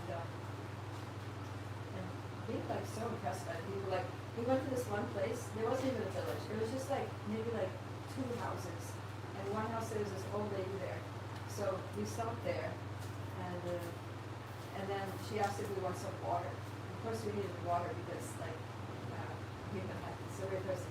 So she must have been 80 years old. She was like really skinny, and her skin was like all like a zillion wrinkles and all saggy and everything. And then, so she got this piece of bamboo. Like it was a bamboo. So you know how bamboo is like hollow, and then there'll be like a place where it's solid. So she had cut it in a way that it was like a cup, like a vessel, you know. So she gets this bamboo stick, and it was just like it was quite a big bamboo stick. It was like a jug, basically. So she got this bamboo, and then she just like. And her place, like that place in the mountains, it was so steep. Like there were places that you had to walk where the path was like this wide, and you were like walking, like you had to walk like this, like leaning against the hill, because if you looked down, it was like straight, like vertical down, and there was like a river way down there, and we were just like doing this, you know, like, oh my God, not how I did this. But I was like, dear God, save me, I don't want to die now. Anyways, so it was after that kind of like paths that we came to this lady's house. So it was very steep there. And so she's like, you want some water? And then I said, yeah, I would do this. So she gets the jug, and like with just like in a flash, you know, without even thinking about it, she was just like gone. She just like went over the edge of the steep thing, and she was just like scaling down that thing. The woman was old. She had to be at least 75, maybe 80 years old. She was just like a little, I don't know, she was like shot right down there, and then before you knew it, she was like in the river, and then she's like scooping the water out of the river. Then she comes up carrying that thing, not spilling a drop, you know, they're wearing flip-flops. I was like, how is this woman even doing this? You know, but obviously, like, she grew up in that place. She'd been doing it since she was probably 4 years old. And anyway, so then she comes with the water, and I felt like I was almost like ashamed to drink it, you know, after she just risked her life, but she poured it into the glass and drinking water, and I was like, this is heaven. Anyway, so that kind of thing. That's like the kind of like, and when we would walk, there would be nothing there, just like fields and mountains and snow peaks and yaks wandering around, you know, just like wild yaks. So, yeah, I had a lot of realizations there in New Orleans. I felt like this is, I was telling Dr. this morning, I was saying that, yeah, I felt like there was something very special about those mountains. I grew up in mountains, right, but they were not like these mountains. Something very alive about the Nepalis. And the Nepalis would sometimes, like I knew enough Nepali that I could talk to them. So sometimes they would tell me stories about how, you know, the mountains have names, and the mountains are like deities, and that if you go to certain places on certain mountains, you don't come back because you're not allowed in that place, or maybe there's like demigods that are doing their activities there, or they're yakshas, or, like these things were all very real for them. Like, this mountain is where the demigods go, don't go there, you don't want to disturb them. This mountain is like inhabited by yakshas, they'll just kill you. This, you know, and it was like very real for them, and I felt that it was real. You know, like I got this feeling. And they say, the Westerners never believe us when we tell them that. They go there and they don't come back. So don't go. I was like, I believe you. I'm not going.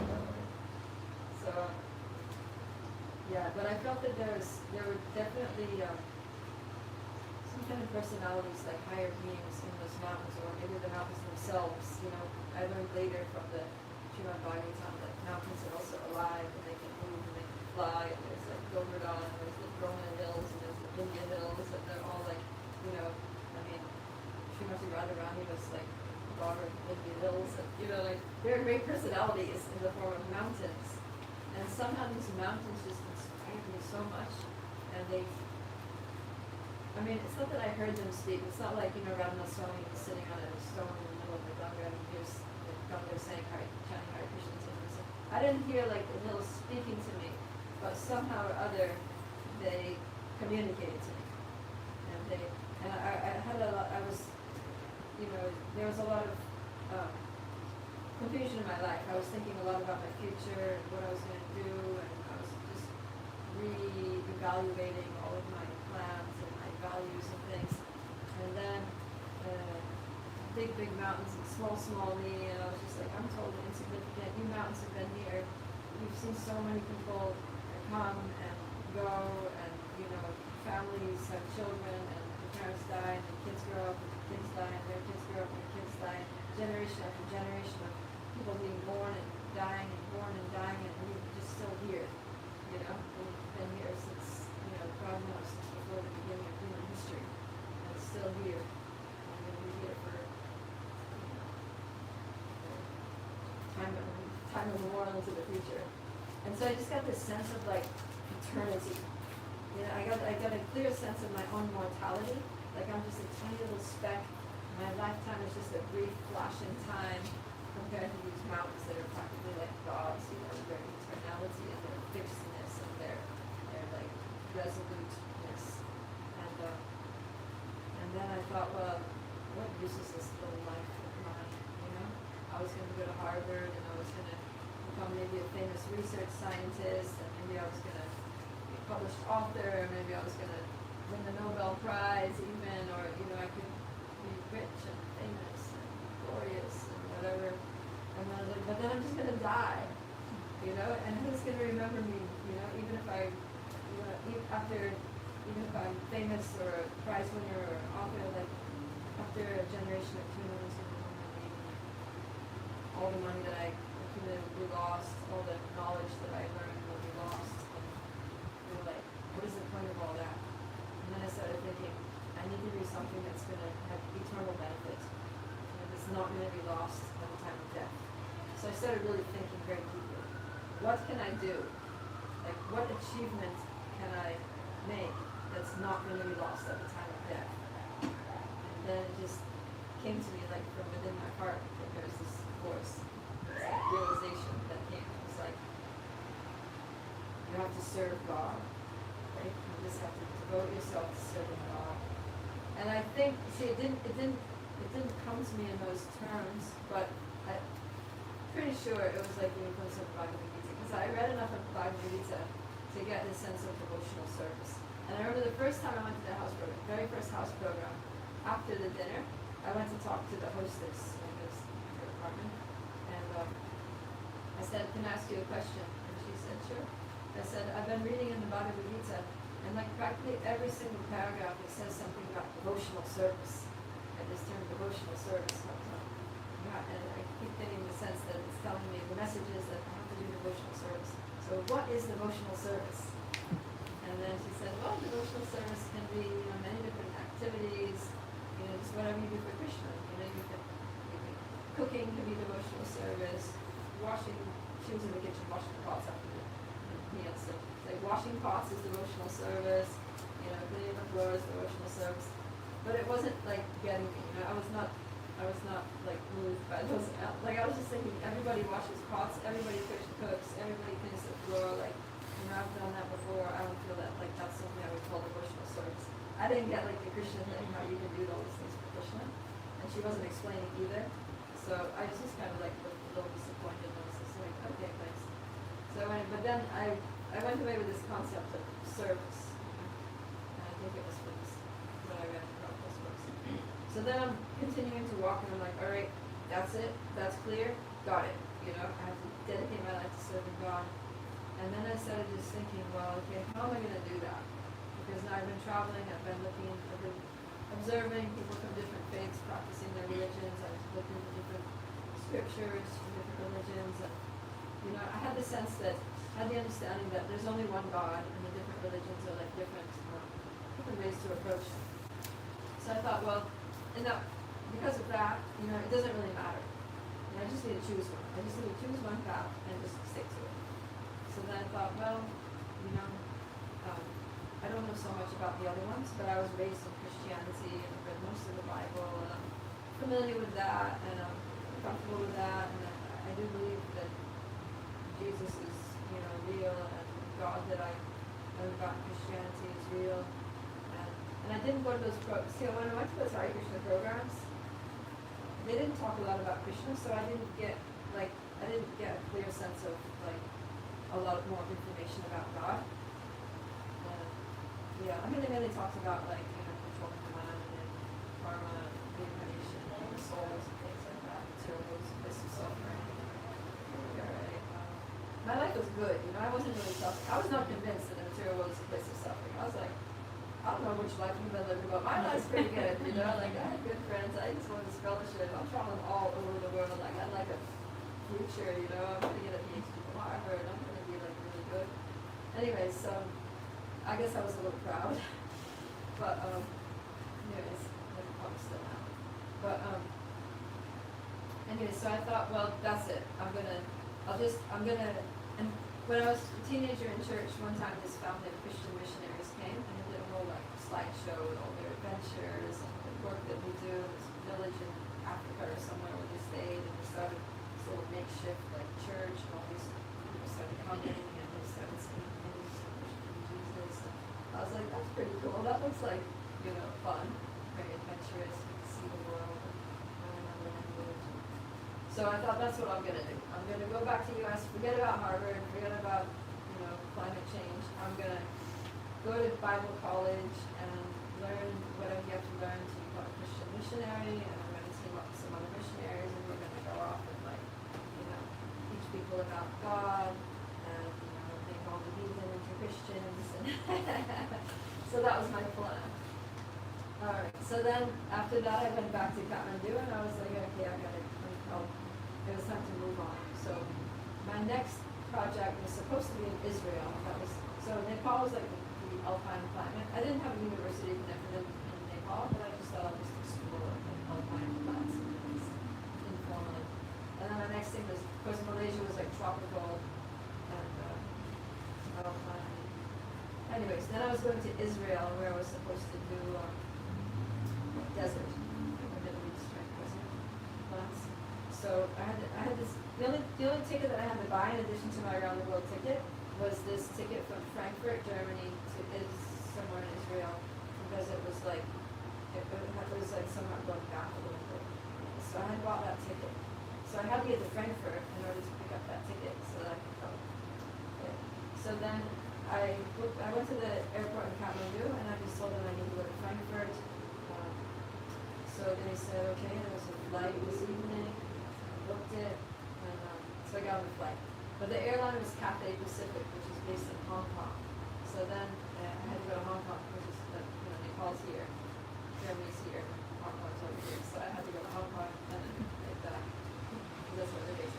Anyway, so I get on the flight, we're going to Hong Kong, and then I'm sitting in the seat, and then there's this nice young Chinese couple next to me who live in Hong Kong. And they're like, hey, you ever been to Hong Kong? I'm like, no. And it's like, oh, there's a lot to see, there's a lot to do. Would you like to, maybe why don't you come stay with us for a bit and we'll show you around and introduce you to our, place, our culture and things. So I was like just very free flow. So I was like, sure. So we got the plane landed in Hong Kong and I got off and I, got in the car with them and went to their place. So now I'm in their apartment. And I was really tired, we were all tired, so we all just went to bed. And then, so next morning I woke up early, very early, and they were like still sleeping, and I was like too excited to go out and explore. So I just like, just got dressed and I just stepped out the front door, and there I was down the street. And then I started just walking around, just like exploring the city. So, after being in all that nature in Nepal, Hong Kong was like total culture shock. It was just like asphalt, concrete, like very modern buildings with just like metal and glass, like black glass kind of look. And then all these men rushing, it was like 7 in the morning, so there are all these men like, rushing to work. They're all dressed the same. They all got the blue suit and the red tie, the white shirt, the black briefcase, same hair. They're all just like walking really fast to work. And I was just wandering around. No one was looking at me. No one cared about me.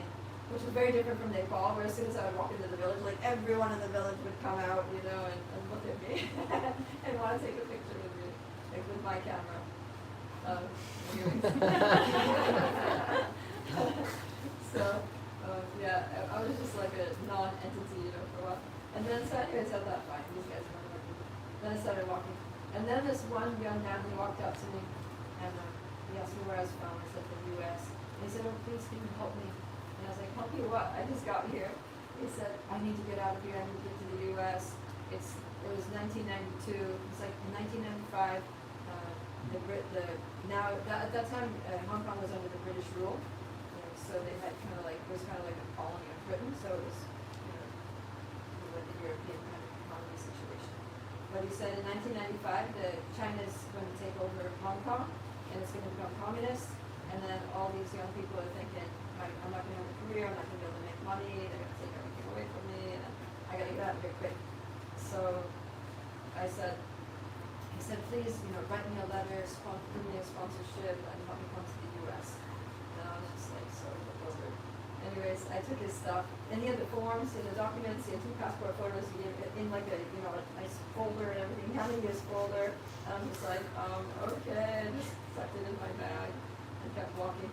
And then I walked a little bit more, another 5 minutes. And then another guy came, he's like, same thing, same thing. And the documents, the pictures, please help me. I need to get out of here. You need to save me from, just my destruction of my life and everything. And I was just like, this is a lot, So I just thought I cannot, and the guys were so desperate, just like, anyways. So then I started walking a bit faster, thinking I don't want to be approached again. Anyways, I can't help these guys. Like I was just, I didn't even have an address back home. I had no money apart from what I was spending on my phone. I was a student with like $10,000 in debt. I can't help these guys anyway. Don't give them false hopes. So I just started walking really fast and hoping I would find something. And then I saw like in the distance there was like a market, like a fruit and vegetable market. So it was very colorful. I was like, yay, something natural, something organic, some color, So I thought I'd go to the market. So I walked into that market and I was just like, looking at all the pretty fruits and vegetables and things they had for sale there. And then I came to this like butcher shop, and I had all these like carcasses, and I was like, ew, ew, and ew, you know, like it really grossed me out seeing this. Because everything's like very in your face, you know, it's not like in America where everything's like cut into slices and packaged, you know, and it's all like pretty, and you can not even, like if you didn't know, you wouldn't even know that it was like, that an animal had to die for that, you know, to be there. And so I wasn't used to seeing things like that, like just raw, and anyways, it was kind of grossing me out, and I was like, that's a lot. And so, because in the mountains they didn't, like, they were all vegetarians because there was nothing there, you know, it was like, in the mountains, it's like, there's some yaks, but I think, I don't know, for some reason, I think they held the yaks to be sacred or something. So, people just ate rice down potatoes.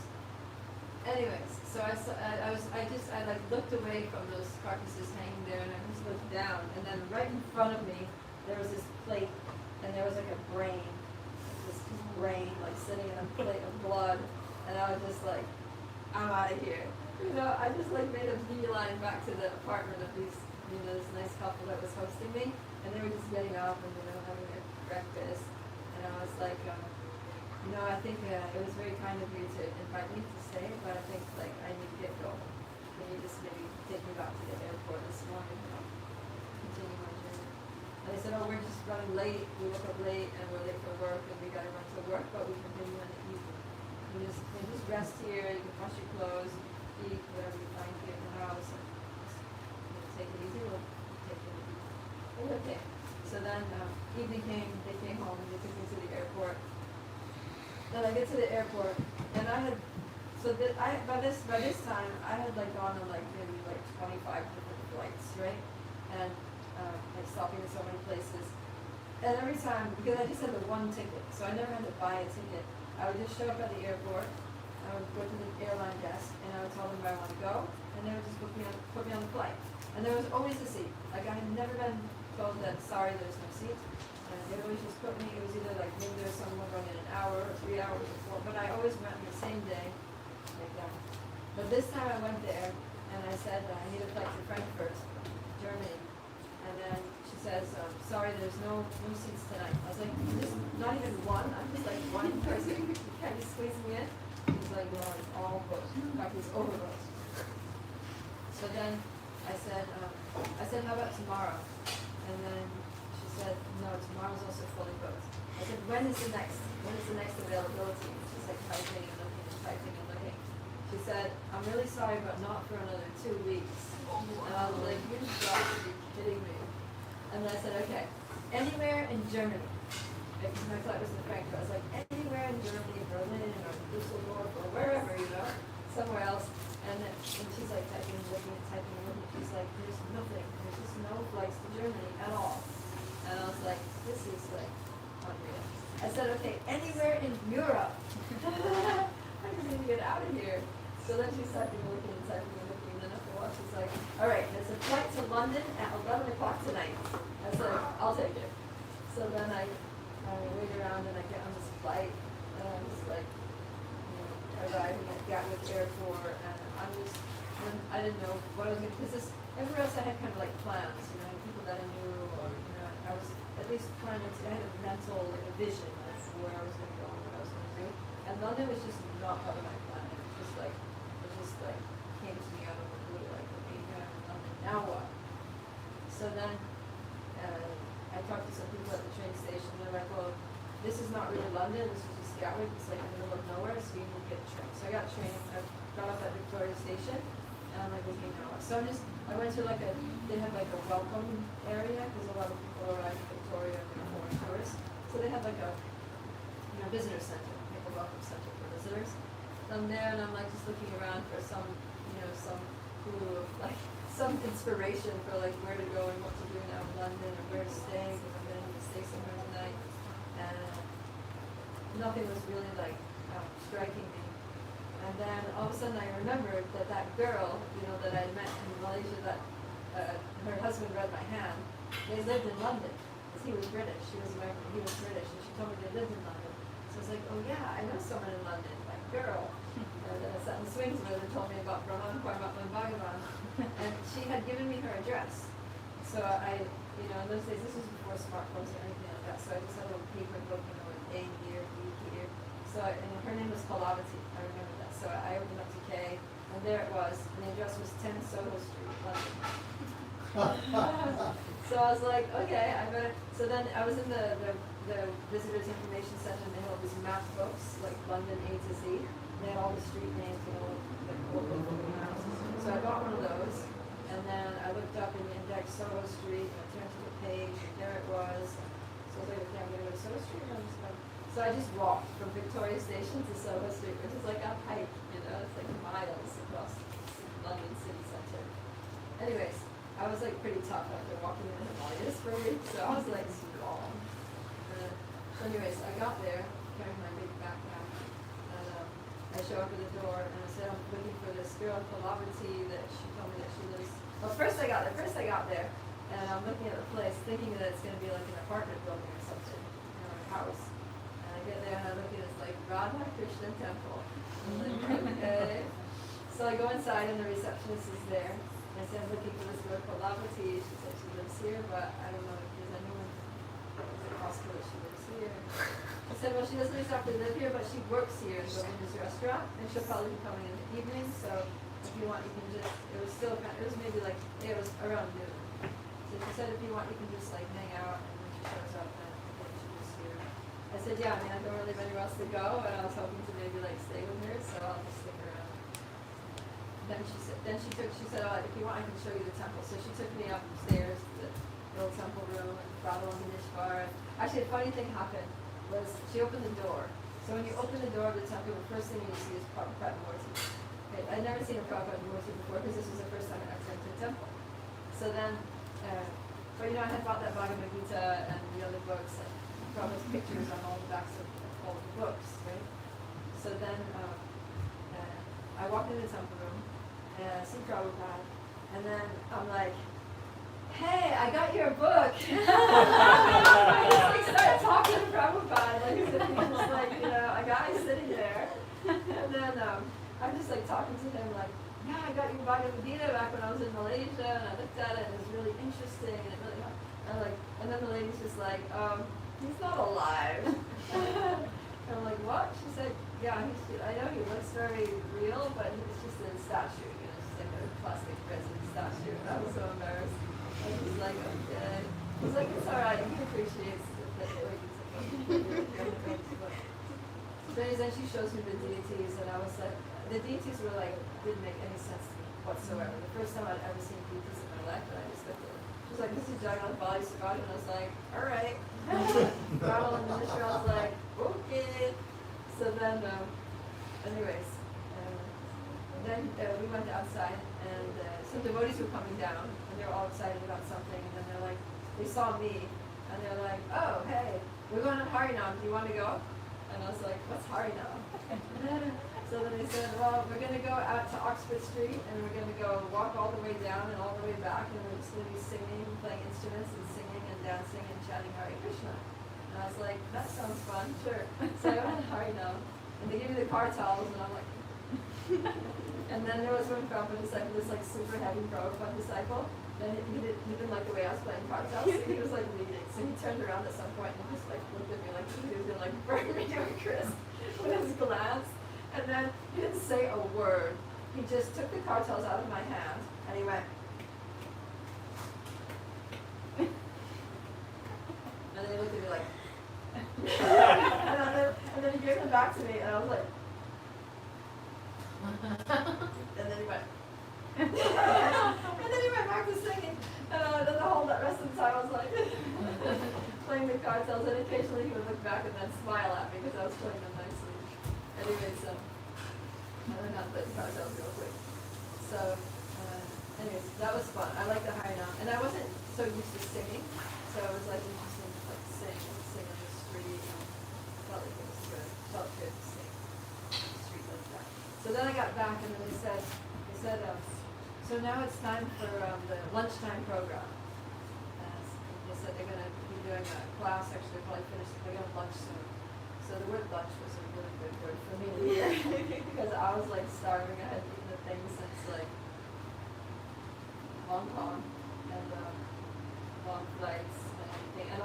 time that I was trekking in the Himalayas, I was hardly eating anything. Like I was just, doing a lot of physical exercise and then just going to these people's houses. They hardly had food, they would just like make some rice and then they'd take like a little bit of dal and they'd put it in a pot, like a pressure cooker. All these people have pressure cookers sometimes. So they put the dal in the pressure cooker, like that much dal with like a gallon of water and just like blast it until it was like obliterated. And it was just, they opened it up, it was like green water, and then they added some salt, probably garlic or something. And then they just put that on the rice, and that's what we ate. So it's like white rice and green water. And that's what I was eating. So yeah, I was like pretty undernourished. Sorry. So I went up there. I went upstairs and I sat there and sat me down, and then this girl, this African British girl, she started serving me this up. Rice, something. And then she came with the dal, and she put it in a cup full of dal. And the dal was like, I don't remember the other things so much, but I remember the dal. Because in contrast to this Himalayan dal that was like green water, it was like big and yellow, creamy, and there were vegetables in it, and there were spices in it, and it was like, at that time they cooked everything in food. So it was like, the little droplets on the surface, like shimmering, and looking so pretty. So I just like drank that dal down, and then she came around to give me more, and I drank that, she gave me more. She kept asking anything more, and I was like, yeah, any more of that dal? So I ate 9 cups of dal that day, and I was like feeling really happy. And then afterwards she said, oh, I think she saw that I was like good devotee material by my enthusiasm for Sadhu. So she said, oh, if you have any questions, there's a senior monk who's doing a questions and answers session upstairs in the library. So I was like, yeah, sure, I've always got questions and I'd like to learn a little more. So I went up there and we went inside. So the questions that Q&A was going on. As soon as I opened the door, he just kind of like stopped mid-sentence and he says, hi Krishna, what's your name? Where are you coming from? Sit down and make a seat for me. Basically I said. And then he started asking me, like all about my life, my journey, what brought me here, what my plans were. And then when it came time to asking me like what my plans were, I said, well, I was supposed to go to Harvard, I had a whole PhD situation all chalked out for me, but then, I kind of like started rethinking my life goals, and I decided that I'm going to devote my life to serving God. And then he looked at me and was like, oh, well, you've come to the right place.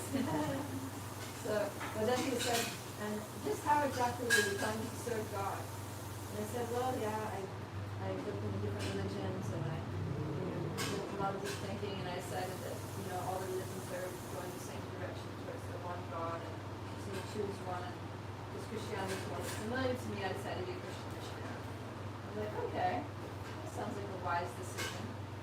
He said, so as a Christian missionary, which countries do you think you'll go to? I'm like, I don't know, I'll probably just team up with some others, and wherever maybe I don't know how to do it, they might send us somewhere or something. He said, well, do you think you'll ever go to India? I said, well, there's a good chance that I'll go to India. It's a country that's one of the countries that I wanted to go to, but I didn't, because people told me a lot of horror stories about, there's no Western women going alone to India, so I just changed my plans and didn't go there. So yeah, so I'm going with a group of missionaries, I'd like to go to India. And he said, but if you go to India, as a Christian missionary, you want to be able to talk to people. You want to be able to connect their religious, your own Christian theology with their tradition, with their beliefs, so that you can make it relatable and yeah. So I said he said that would be helpful, don't you think? I said, yeah, that would be great. If I could be quoting things from their scriptures and relating it to the Bible and showing how this is all the same path, and so I can come far away or whatever. And so he said, all right, then I have a proposal for you. Why don't you just stay with us for 2 weeks? And, he goes in the library, so all the books, CC, Srimad Bhagavatam, Prabhupada's books, all there, whole tape set, cases for Prabhupada's lecture tapes and things. He said, stay here for 2 weeks. You just read these books. You get as much information as you can. He said, I'm here. I live here. My office is there. I sleep in that office. I'm there 24/7. Whenever you have a question, you just knock on the door. I'll answer your questions. You just, learn as much as you can. And then you take that away with you, I mean, you'll be able to, that'll empower you to be a better, more effective Christian missionary. I was like, okay, well, but where will I stay? He said, no worries, we have a women's dormitory upstairs, and this lady, the one who served you in this office, she lives there, and she'll just show you everything, she'll get you all set up. You won't need to pay anything, you just stay, our expense, you study, and we're happy to accommodate. So I was like, okay, you know? So I just like literally moved into the temple that day. First time that I ever walked into the temple, and I just moved in within like 2 hours. And then I was in the ashram. So yeah, by this time it was getting late, and I was really tired because I hadn't slept in that long flight from Kathmandu to Hong Kong to Gatwick to Victoria, walked 5 miles, went there, and I was like done. So I think they just gave me a bed on the top one. They put me in this room with 2 bunk beds, so 4 ladies in the room, and I was on the top one. I just went to sleep. So then they woke me up next morning. This girl, her name was Anne-Marie. So Anne-Marie came, and she like, you know, very sweetly, she's like, time to wake up. So I like opened my eyes, and then she said, open your mouth, I have something for you. So I'm still with my head on the pillow, you know, I opened my mouth, and then she put this whole rasagula in my mouth. and then so I closed my mouth, and I'm like chewing it, and it's like, the juice is like going out the corner of my mouth and down the side of my face and onto my pillow, and I'm just like, what is that? And he's like, it's called rasagula. I'm like, rasagula, what is it even made out of? Like, I couldn't figure it out. I never eaten anything like that. She's like, it's just milk. I'm like, milk? How do you get milk to be solid and squeaky and juicy? And anyways, she's like, you'll find out later. Listen, now it's time to get up. You get up, take a shower. And so I took a shower, put on my clean clothes, and then I went down for the reading of the deities. Opened down, the curtains open. The devotees were all there. And it was so nice and very sweet. And yeah, the devotees were very kind to me until they started trying to force me to cover my head. Anyways, but yeah, I just and then I started talking to the devotees more, and the devotees, you know, and reading. So I was reading. That's what I was doing. He said, read the books and ask questions. So I was reading the books and I was asking questions. So the first, I asked him, you know, which book should I read first? So he recommended the Nectar of Instruction. So I read the Nectar of Instruction, and you know, I asked questions and things, and I really liked it. I finished that one quick, like the first few days. And then I said, now what should I read next? And he said, Chaitanya Charitamrita. What? So I started reading the CC from the beginning, and that was amazing. Yeah, I just like literally, because I think he felt like I had already come to the conclusion. You know, I'd already come to the conclusion that the only thing worth doing in this lifetime was to serve God. And I just want to dedicate this life to serve God. So it's like, okay, she already came to like Sarvadharma for his job, you know, and maybe he thought Bhagavatam was going to be long and kind of complicated. And also because his particular mood was a preaching mood. Like he was very much into preaching, book distribution, and encouraging the voice to share Krishna. So I think he wanted that to be my mood, is Chaitanya Mahaprabhu's mood, of just distributing love of God and sharing it. And he could see already that I wanted to be a missionary. Like I was already in that mood of like teaching people about God. It was like the best choice. I mean, that was very enlightened actually. And so I started reading CC, and I just like fell in love with Lord Chaitanya. I was just like, oh my God, Lord Chaitanya is the best. And then so I joined on Saturday, and then the next Saturday I was out on the distribution. After begging and pleading with the temple authorities to let me go out, because all the other girls in my room were going out every day, and I was like, I want to go with you guys. Like, I can't just stay in the temple all day. So I started going out, and then yeah, I continued just reading the CC and going out on the distribution, and days were passing, and I didn't even like the whole 2-week thing. I totally forgot about.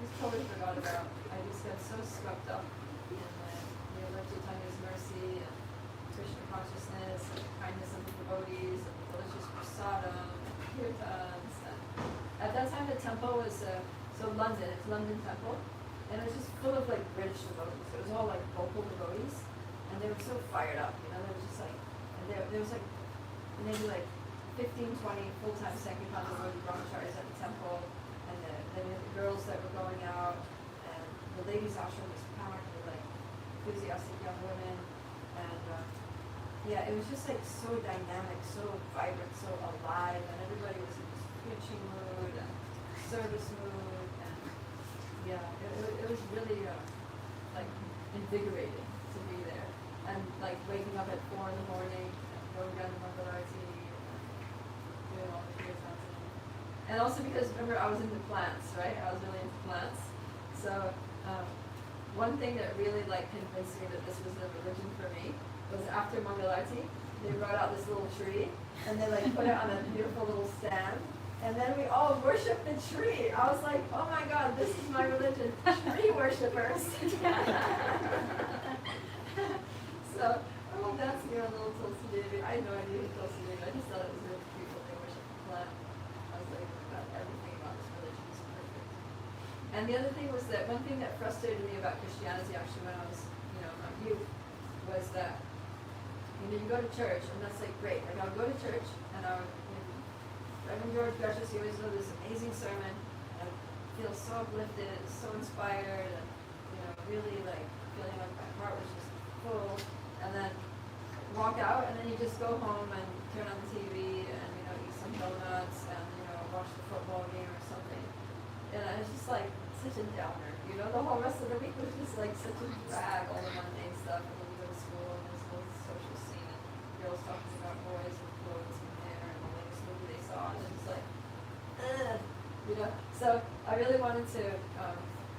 And when I went to different countries and I saw how the traditional Hindus practice their faith, and even the Muslims practice their faith, I was really impressed by how it was something that really pervades everything.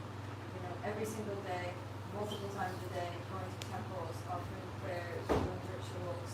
It's very religion was like a thread in which all the other parts of their life was strung on. It wasn't just a little fragment over here that's irrelevant to everything else that you did for most of your life. So I really liked that. I wanted that. And so that's something that, in the Hare Krishna devotees, it was like full on. From the time you wake up in the morning to the time you go to bed, it's just Krishna, Krishna, Krishna, Krishna. And I really loved that. And of course, then, especially the best part was how all my questions were getting answered. All my who is God, what is his name, what does he look like, where does he live, what does he do? It's like the devotees have all the answers. It's Krishna, this is what he looks like, he plays the flute, he's got his parents, he's got his friends, the coward boys, the gopis, the look of Vrindavan, and the whole scene, and all of this pastime, the reading Krishna book. And it was like, wow. It was like answering the questions beyond anything that I ever expected. And then the more that I stayed and learned, the more that I knew there was to learn, and I just felt like this is just a lifetime of learning about God, and getting closer, and experiencing the ecstasy of service and reciprocation, and the best people. The devotees are so nice, so sweet, so pure, so supportive and encouraging. Yeah. So I just stuck around since so now 34 years later, still learning, still getting my questions answered, still appreciating the devotees and service and Krishna. So that's how I came to Krishna consciousness. Yeah. That's your book? Yeah, so these are my books. The Yogi. I'll show you. These three. So this is the first one. When that I- you What's preach, I that? think maybe this is your book. Oh, that was a good Some intuition. connection, yeah. Yeah, so this one is called Rising Above It All, Higher Consciousness, Happier Life. This is the first book that I wrote, and I wrote this for distributing, because I was distributing books a lot, and I thought, let me just make a small book that's really, really easy for people to understand, that makes it relevant. And so this is all about, who we are as spirit souls, our predicament being spiritual beings in the material world, how the material modes of nature act on us, and how we can rise above all the disturbances and miseries of life by practicing bhakti yoga. It lays out 5 processes of bhakti, the benefits of bhakti, and so it's really good. And this book has the last part of it. The last chapter is my story. So everything I just told you is here. And And this is everybody's favorite part of the book. Like everybody reads this book, they're like, it was all really good, and then we got to the last part, and it was like, wow. So that's that. And then, so some years later, I wrote this one, We're Living Utah. So this is, so I remember when I first got the Bhagavad Gita and I was looking through it and I was thinking, this is like quite philosophically dense. I'm gonna not understand this, and I'm gonna need to talk to people who do understand and can answer my questions. So after distributing books many years and seeing how like